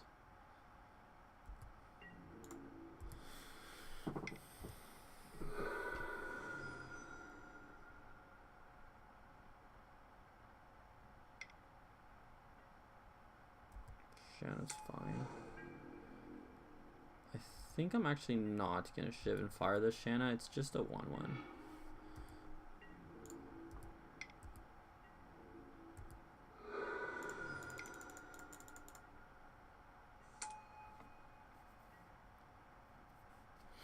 Like, if he plays Shalai, like, Shiv and Fire is an answer to Shalai, and I just don't want to die to Shalai.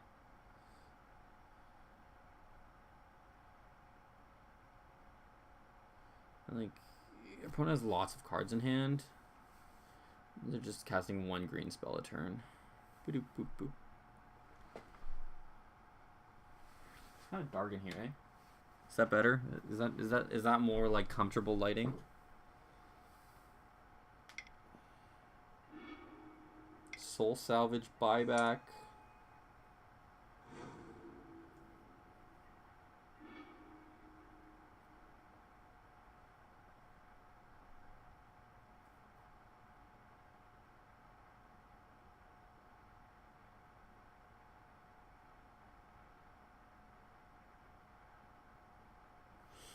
Wow, this is tough.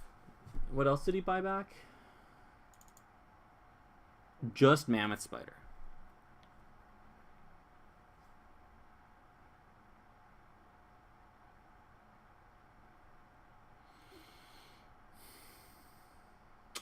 The problem is that if I'm playing around Gideon's Reproach, then I really want to hold this Adamant Will.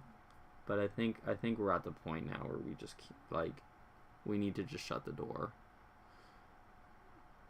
I'm willing to throw away the Sergeant of Arms as well into the Mammoth Spider to make him discard a card at random. I think that's also totally fine. How many lands do we have? We have 6.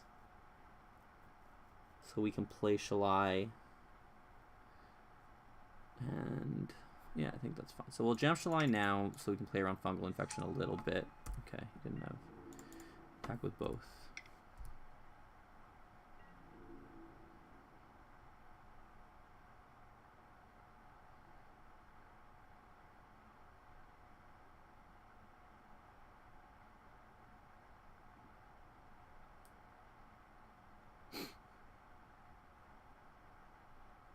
So now we get to ask him a question. Do you want to... Yeah, okay. Seems like the question had a pretty easy answer.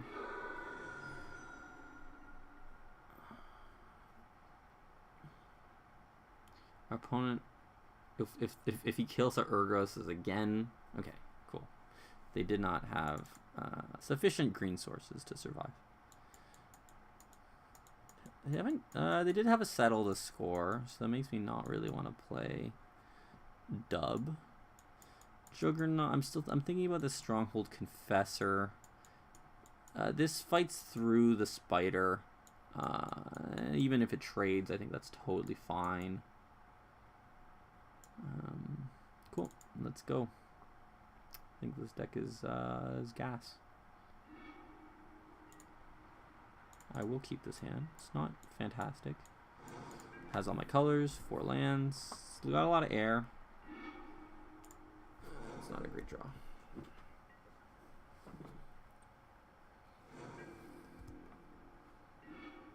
Okay. So, I guess we're leaning on Josu to win this game. It's the only way. Yeah, definitely. This is definitely a Josu game.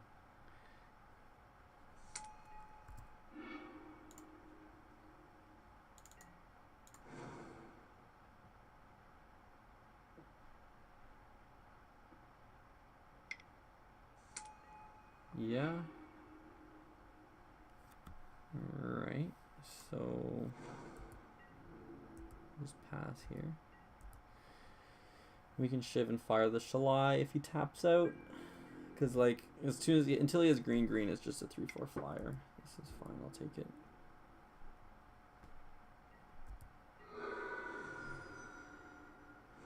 Still no forests. Tough time, Darkest Mage. I feel for you in my soul.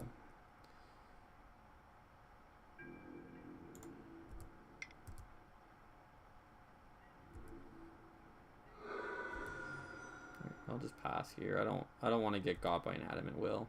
I really need the Shalai off the board eventually. Dark Bargain. I'll respond.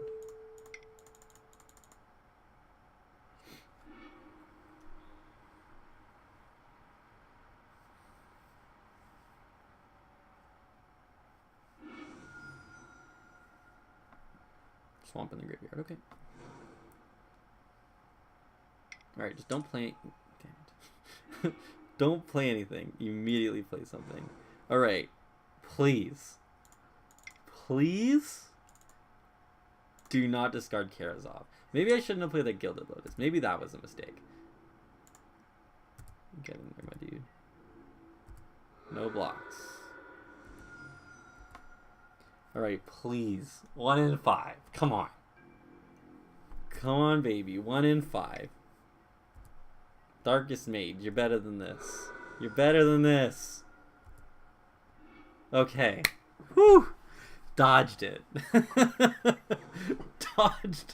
Dodged it. Okay, so now we can play Karazov with some backup. Although he does have that exile removal spell, so probably not long for this world. Okay, Fungal Infection is actually really good here.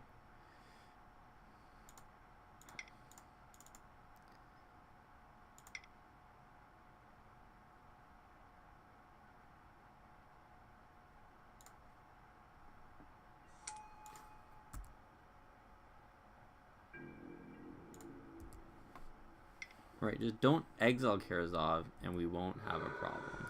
That's all I ask. Just don't exile him. Please.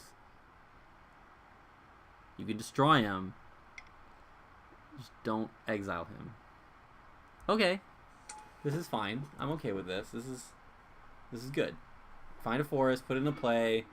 Don't cast or whatever. Just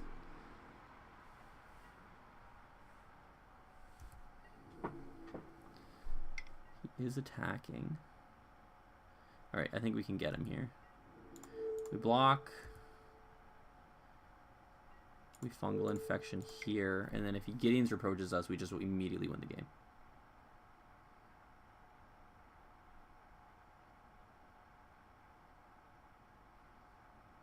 Dum dum dum dum dum dum. I think we got him. Sorry, Michael A. Jacob. I think we got you, man. I think this is it for you. I think the sealed league has ended.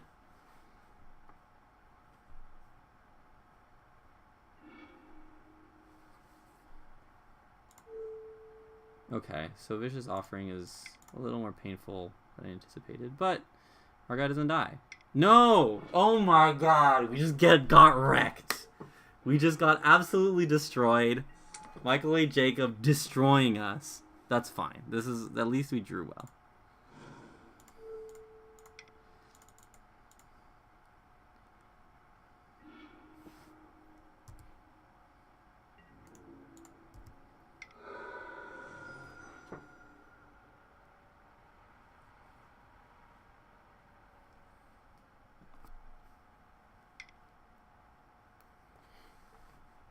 Alright, we got a lot of draws actually. We have Josu, we have Shalai, now that we have the Gilded Lotus out. We can definitely win this game. 4 cards in hand is spooky. Oh, Mammoth Spider's fine. We're at 13. Hold down the fort for a while. Soul Salvage on Shalai and Skittering Surveyor? Oh, he wants the double green sources. I see.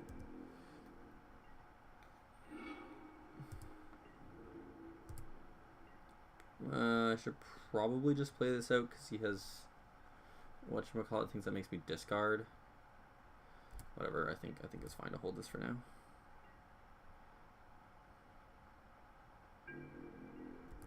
I'm willing to take 3 here.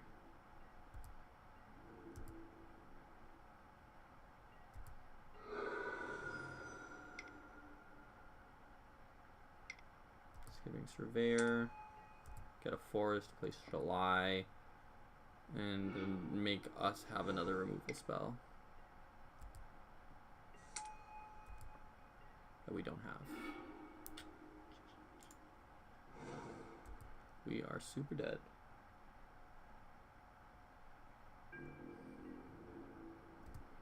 Oh, so what happened is I had a...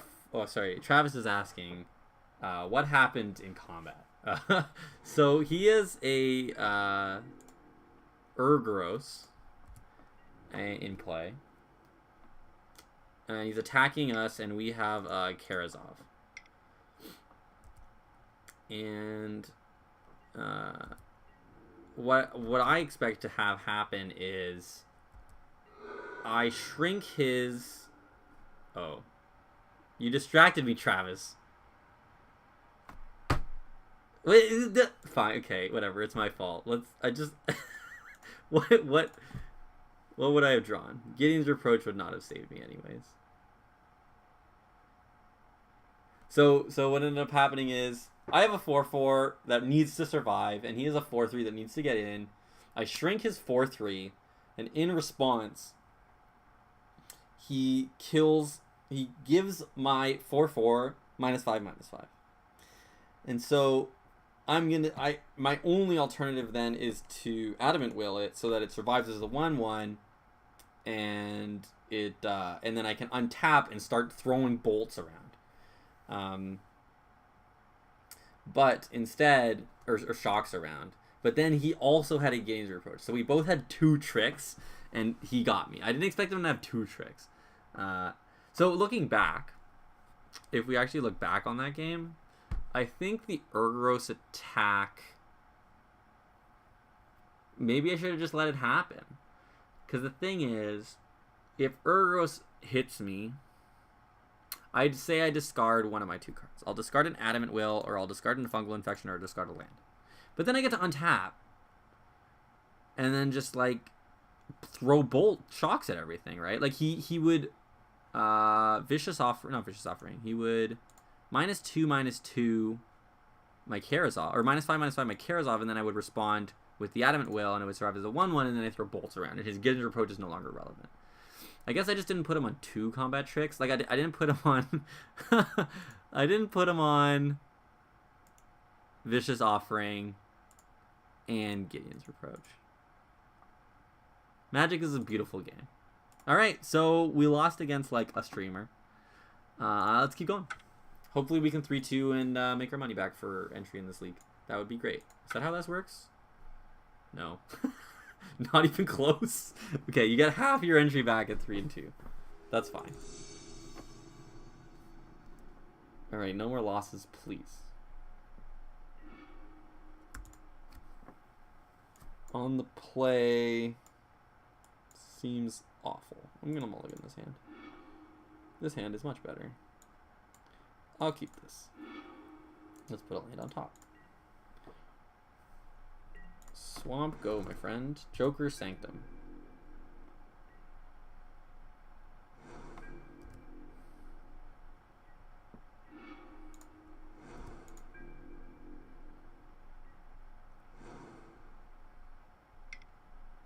So what's interesting about the last match as well is, like, if we hadn't thrown game 1, like, if we had played 1 perfectly, and, like, done the math properly on our Karazov, then we would have won the match.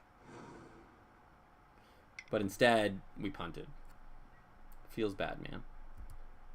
That's not what we wanted to see with this Gideon's Reproach in our hand. That's fine. Okay, Fungal Infection's a good answer. We probably have to 2-for-1 ourselves here. We got some Jeskai.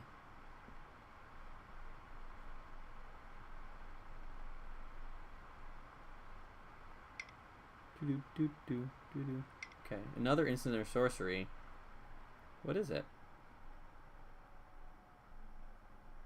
Nope. Yep.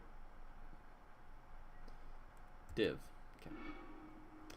Divine. I wonder if I do 2-for-1 myself here. Gideon's Reproach is probably worth better than a Knight. So maybe I just try and race for a while and hope that I can eventually block the Knight with something.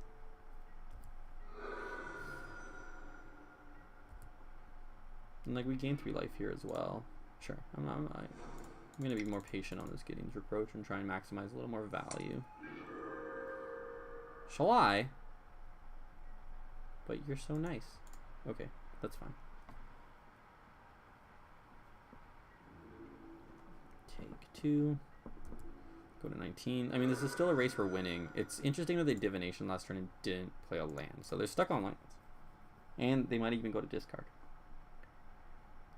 Which is an easy win for us. Naban. Okay. It's kind of scary. I'm just going to attack.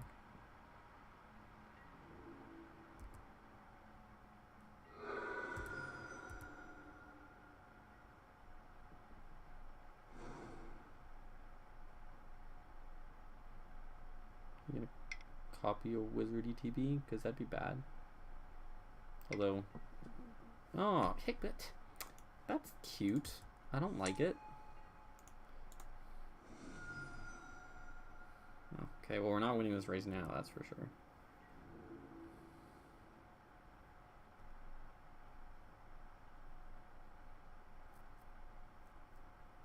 Wow.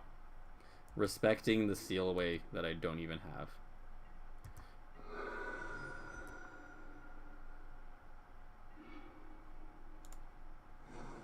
It's a fantastic draw step.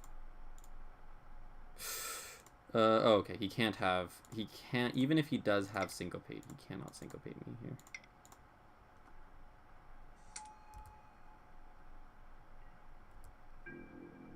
Get in there, Acolyte. You're not doing any blocking.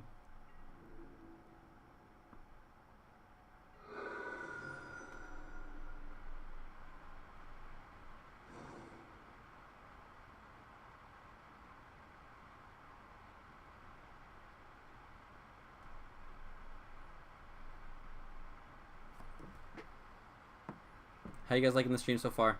Let me know how it's going, what I can do better, what I can do worse, you know? Always looking for feedback.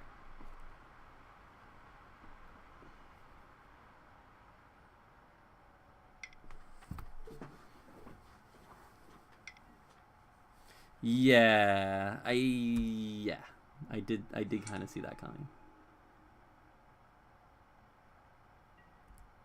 Okay. This is still fine.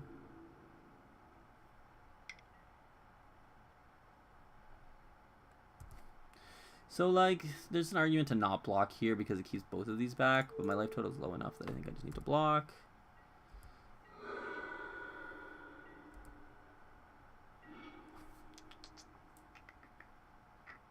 I think we're just blocking. I think we're no longer attacking. The Windgrave Acolytes is now a very nice blocker.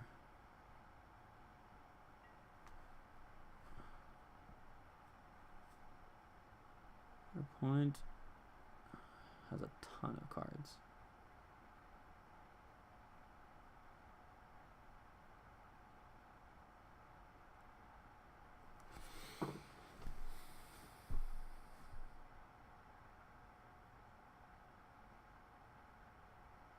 Let's just wait and see what they do. I mean, I don't think we're very favored, obviously, to win this game. But you're dubbing your knight. That's fine. It's twice the knight that it was before.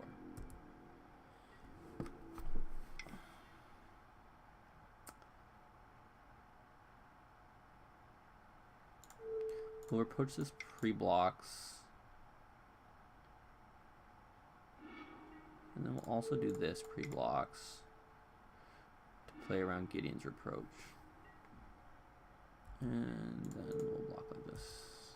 I remember losing a draft game to like using my indestructible trick after blocks in combat.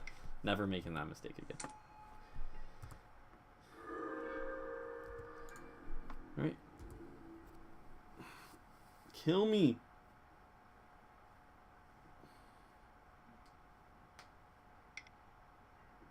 Ah, that's a way to do it.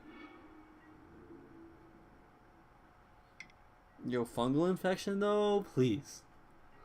Please give me that fungal infection. 1 mana short? Do we have the time?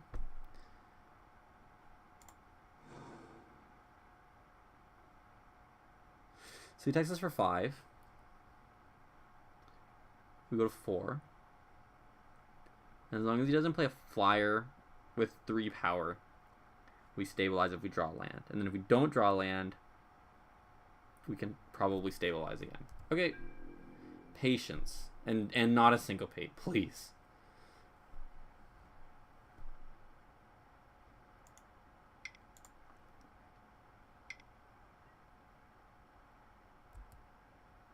This is the opposite. This is how we lose. Some high power flyer.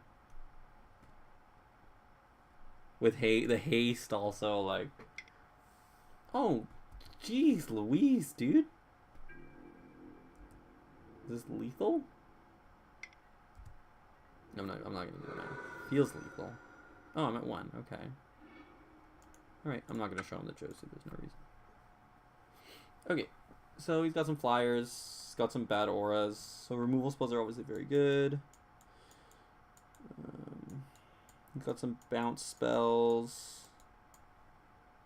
Don't have a lot of ways to punish flyers. The sealed pool is really interesting. Like it's powerful. It has individually powerful cards, but the sideboard, like there's just nothing coming out of the sideboard. Like no artifact or enchantment removal, no hate for flyers like the green spiders or the shoot down, whatever it's called, the one that deals 7. Has bounce, I guess, in blue, but like the blue's so wildly unplayable. I guess I have forgotten that there is the deal 1 to everything that your opponent controls card. Forget what it's called now. Radiating Lightning, that's the one. You played the next one this game, right? He played the Naban. Dean of Iteration. Do I want a Sarah's Disciple just to block his Sarah's Disciples? Seems pretty bad. We have bigger flyers anyways, and it doesn't block the 2/2 with haste, the legend. So we're just gonna run this back. I have faith. I have faith. Yeah, this hand seems great. We just got to draw a black source. And we have, thanks to our sweet program, I forget how many we have. We have 8. Oh, I think Magic Online wanted us to play more. Hilarious. Okay. Let's get into it. Planes go. Come on, beat it.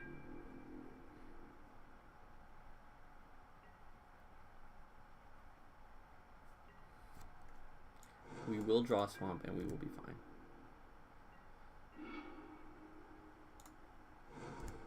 Go.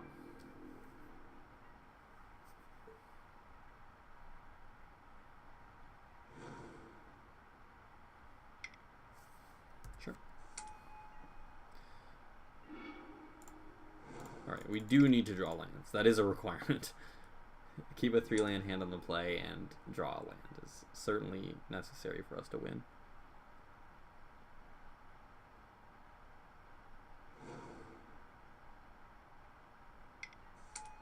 Okay. No tax. Land. That's very bad, but that's fine. We can just cast this. And I think we're the defensive deck. I don't want to trade 1 damage for 1 damage. And like he has the Frailise or whatever her name is, the Cinderwind, and she has 2 power, so we just want to leave this Courser back for now.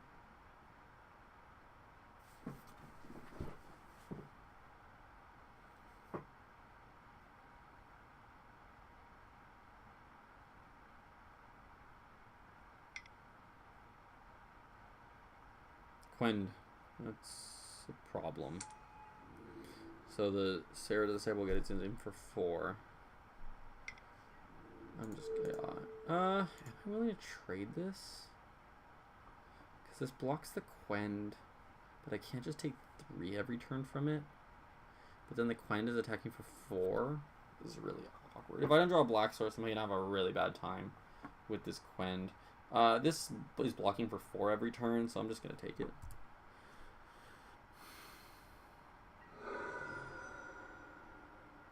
Land. Swamp. Okay. Still looking for Swamp. But this will have to do.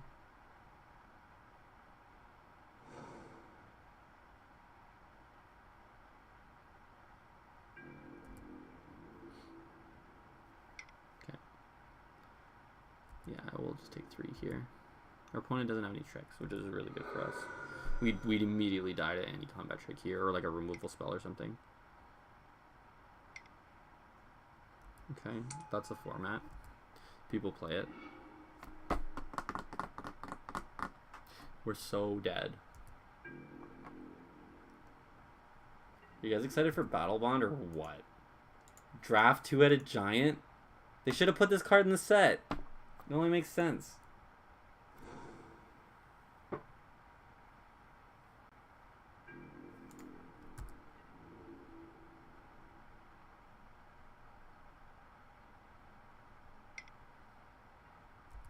Okay, so it's come to that point in the game where I need to draw really well to win. So we're just gonna assume we're just gonna draw really well. We're gonna draw Swamp, and we're gonna draw another Swamp, and that's how we're gonna win this game. And our opponent is not gonna. Oh God. Swamp. That is very much not what we were looking for. But it does block this turn, so there's that. Alright, if 2-headed giant is just a 4/4, instead of having double strike or menace, we have a chance.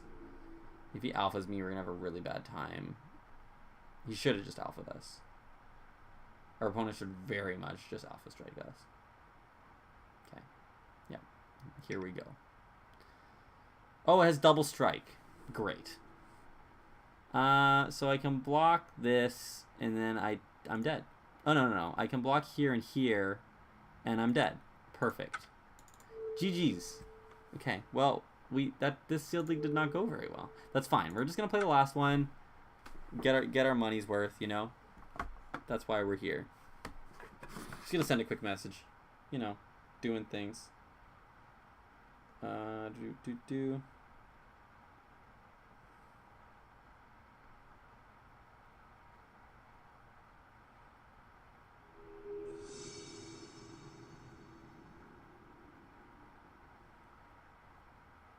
Okay, cool. Ready for match number 5.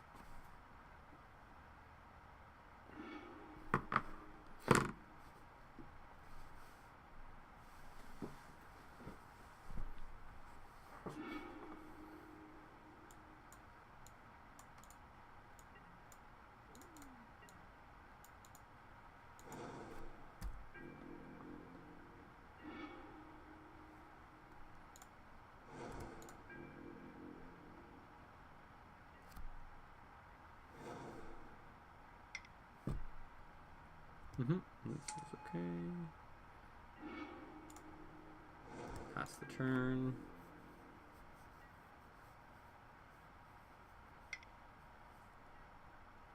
Yeah, this is a combo that is hard to beat. But is our opponent stuck on lands? Because that is the way we beat the combo.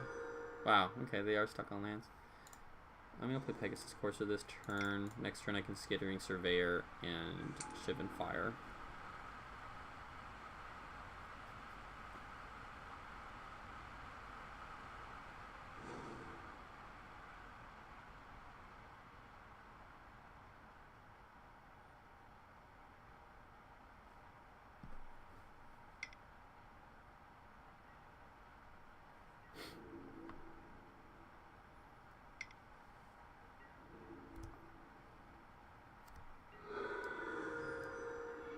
Okay, cool.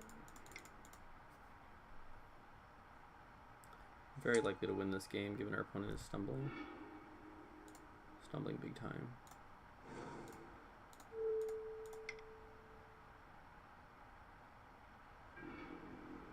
Shiv and Fire coming in hot. Get in there, Mr. Courser. Next time you'll bring a friend. So he found his 4th land. It's also Pegasus Courser. He tapped a red. Okay.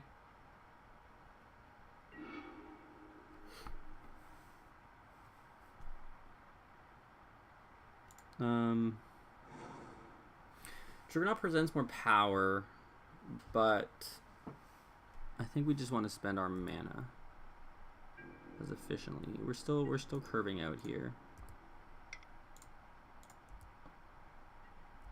Getting for 1 here. No blocks. I guess that makes sense.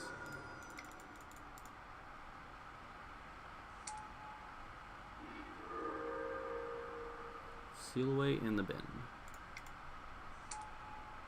Even Sentry. No attacks. So this means that our Pegasus Courser can't attack anymore, which is very sad.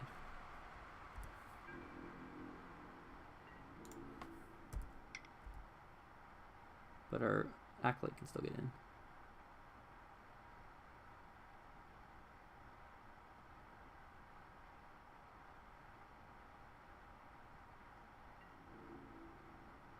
Okay. It's an interesting block. I don't know if I would have blocked in this scenario just because it's keeping my Courser back. Now I get to slam Juggernaut and just go off. Although he can potentially equip to the Courser, but if he's doing that, and then I just don't attack. I think this is a good scenario for us.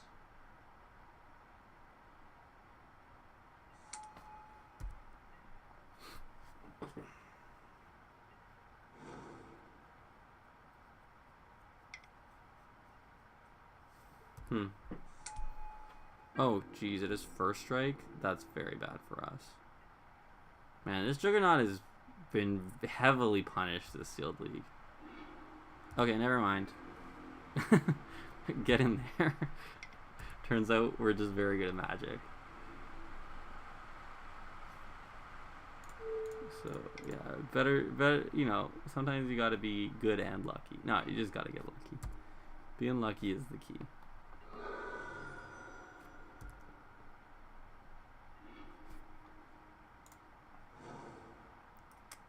Do we play Shalai to protect our Juggernaut? I think we do.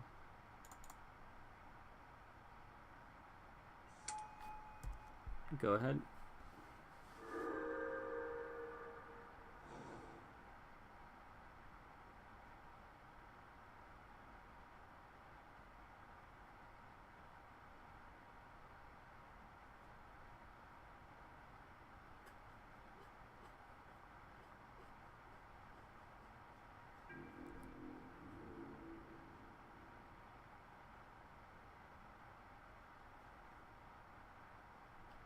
I'm definitely taking a Juggernaut after this, though. Just it losing to a Tiana is just really bad.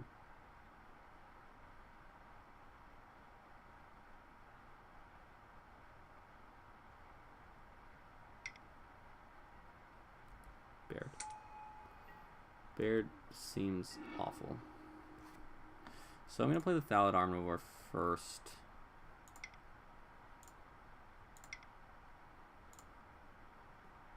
To have the sack outlet. Do we respect a Seal Away or a Gideon's Reproach here? We easily can. And I think we should.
Do the Juggernaut flying again.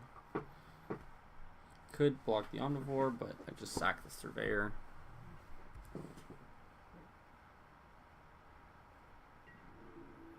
It's weird that he just like didn't equip.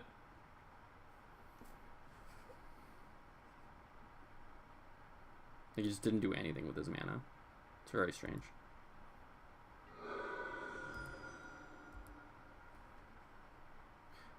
There's an argument for just jamming Josu here. Or just putting another threat on the board.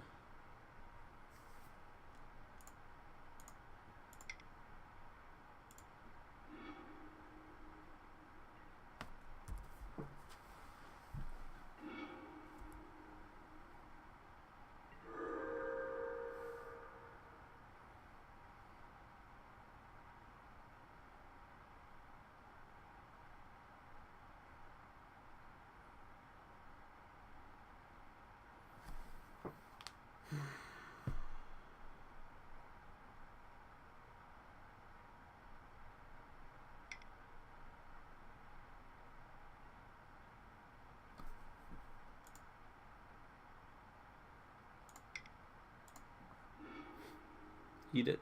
No life for you.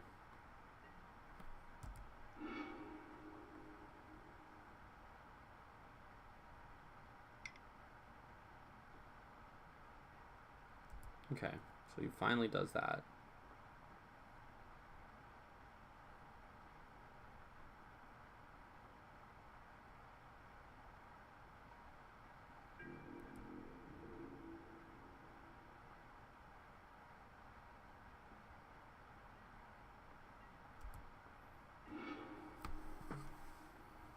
Alright, Josu is going to hit the table, and soon.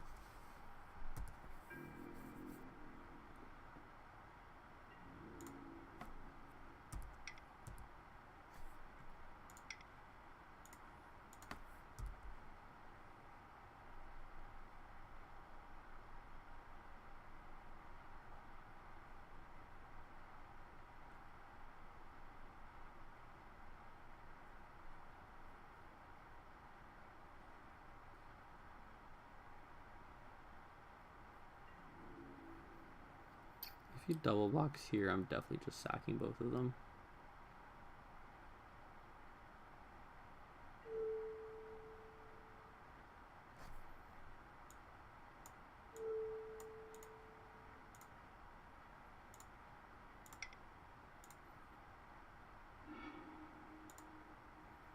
Because the Pegasus isn't going to win me this game anyways. It's just Josu's going to win me this game. So I eat both of his team, and then he's got this Salad Omnivore that he has to deal with, and then there's this Josu Vest that's going to show up. So I'm either drawing spells or a land, and either way, I'm doing great. Sure. Land would be sweet. Hey. What's up, Josu? Let's go. Bam. Let's make 20 power. Super fair. Magic. Magic.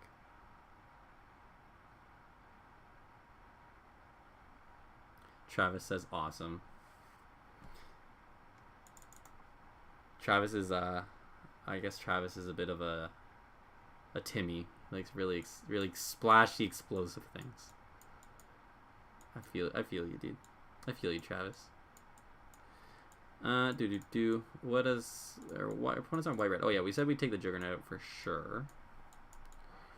He's got a bunch of flyers. Again, we have like no way to punish flyers.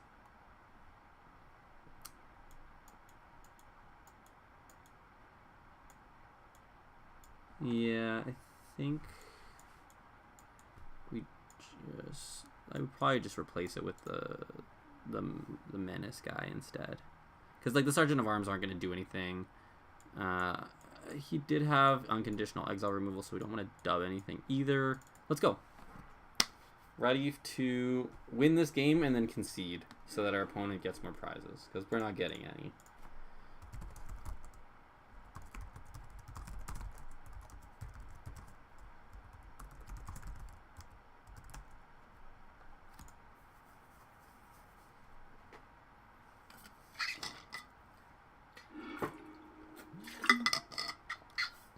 Cool. This hand's great. 2 4-drops, 3 4-drops. Not necessarily where you want to be, but it's fine.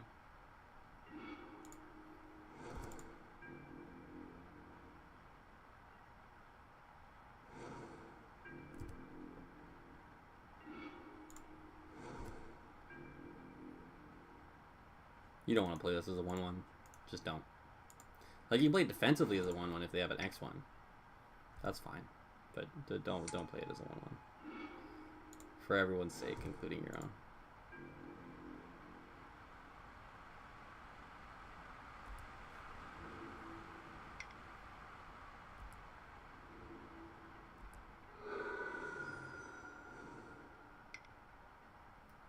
Even Sentry. The card inherently is fine. Alright, so we're gonna go for the familiar double Legends turn next turn. And hope that's enough to close it out. Or at least to like put enough pressure on the board. If he has a removal spell for a familiar, we're gonna have a bad time. Okay, that's fine. No attacks. That must have been a mistake. There's no way they intentionally didn't make any attacks there.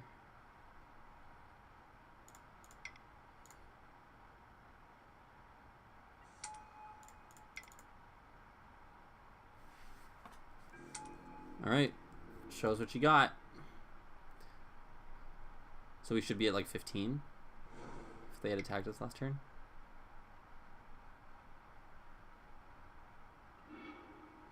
Fight with fire. Okay.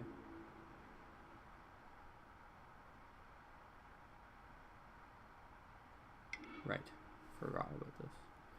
I think I'm okay to just trade the Jarvis Familiar now. It's done its job.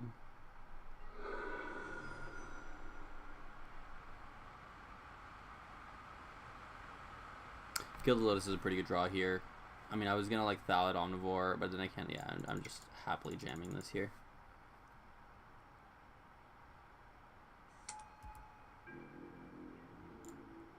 We gain 2 life.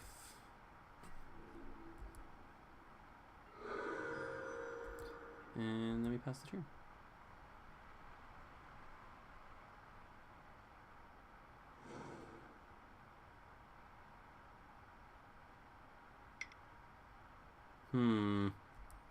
That's no bueno. That puts you at a range of Guinea's Reproach. Oh, that's fine. I'm okay with this then. No attacks? What is this? Why are you so scared? You're the aggro deck, dude. Wow, going hard on these fire elementals. Jeez Louise.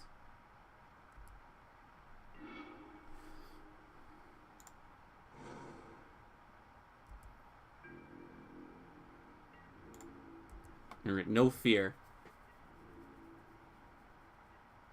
Oh my god, my opponent's so scared. What the heck is this? Why are they so scared?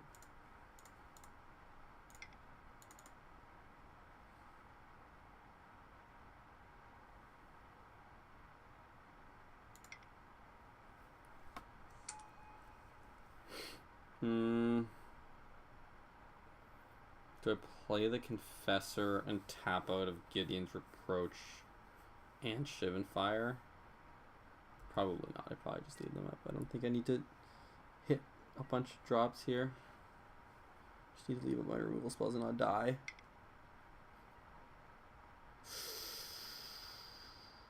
Ooh, that makes things a lot more complex.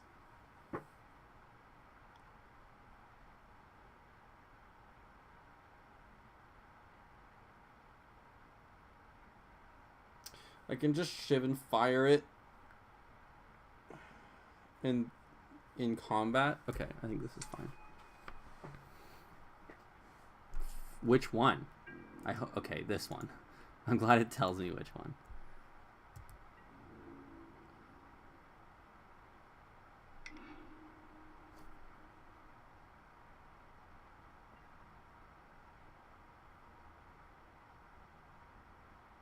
So you want to give that one flying.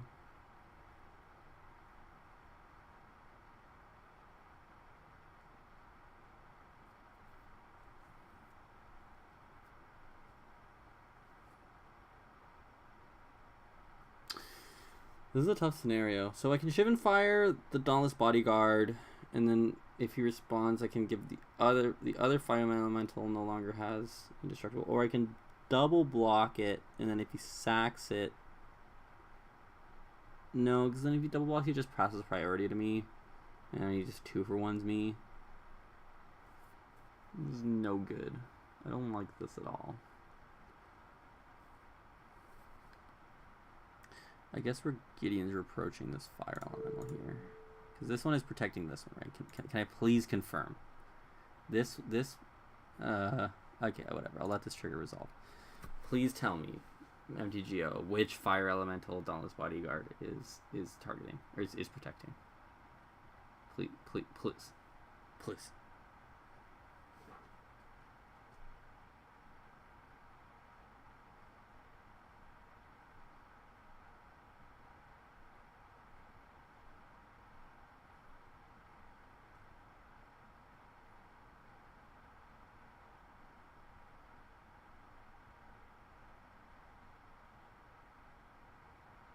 It's this one. Okay.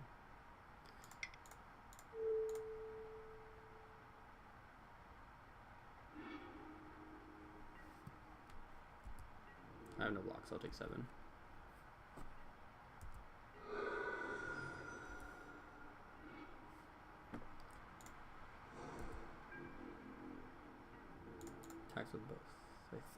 don't think I want to block this because it is the indestructibility. So we're just racing. It feels like we're way behind in this race, but I actually think we're fine.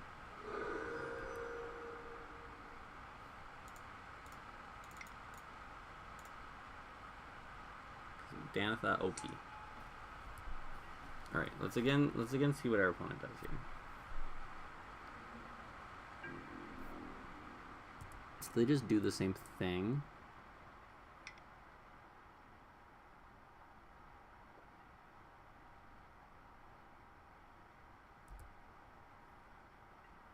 Guess we should really shiv and fire this Pegasus Crusher so we want to take 2 more and then we're bashing on the ground for a lot. Or we could, we're attacking for 8 next turn if we kill the bodyguard. I guess he doesn't have good blocks with the bodyguard anyway, so we're gonna do this.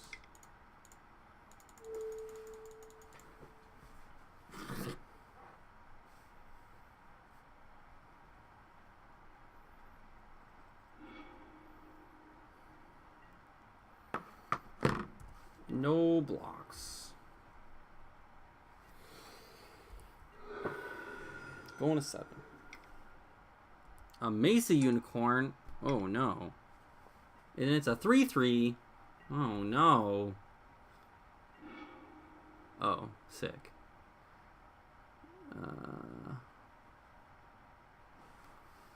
I have to use the washroom. Excuse me for 1 second.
What?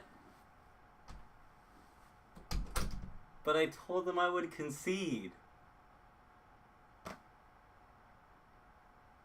Alright, well, we did it.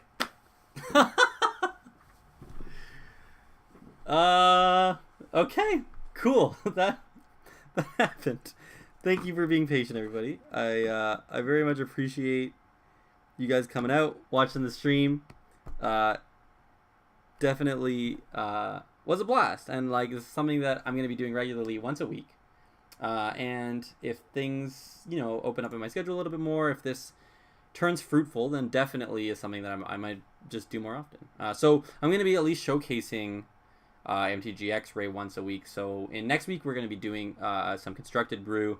I've been playing with Grixis Energy quite a bit, and I haven't had the opportunity yet to get it to tune my mana base, just to like really see, if I can support Chandra and Vraska's Contempt and Scarab God and Whirl Virtuoso and all these other things in my mana base. And if I can do that, the deck actually seems really promising. I posted a 5 the other day, but the deck needs refinement for sure. I'm still not super happy with the way it turned out. So thanks for tuning in. If you like the comment, definitely leave us a like or a subscription or a follow or whatever. We definitely appreciate that sort of stuff.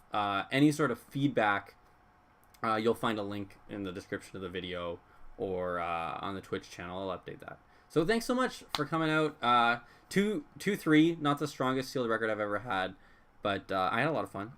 And hopefully you guys get a chance to get your hands on XRay. It's a free open beta.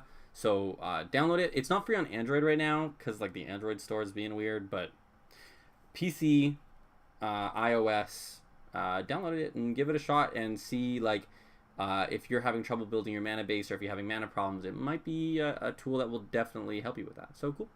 Thanks so much for catching in on the stream. Really, really appreciate you guys tuning in, and we'll see you guys next week. Thanks a lot. Signing out.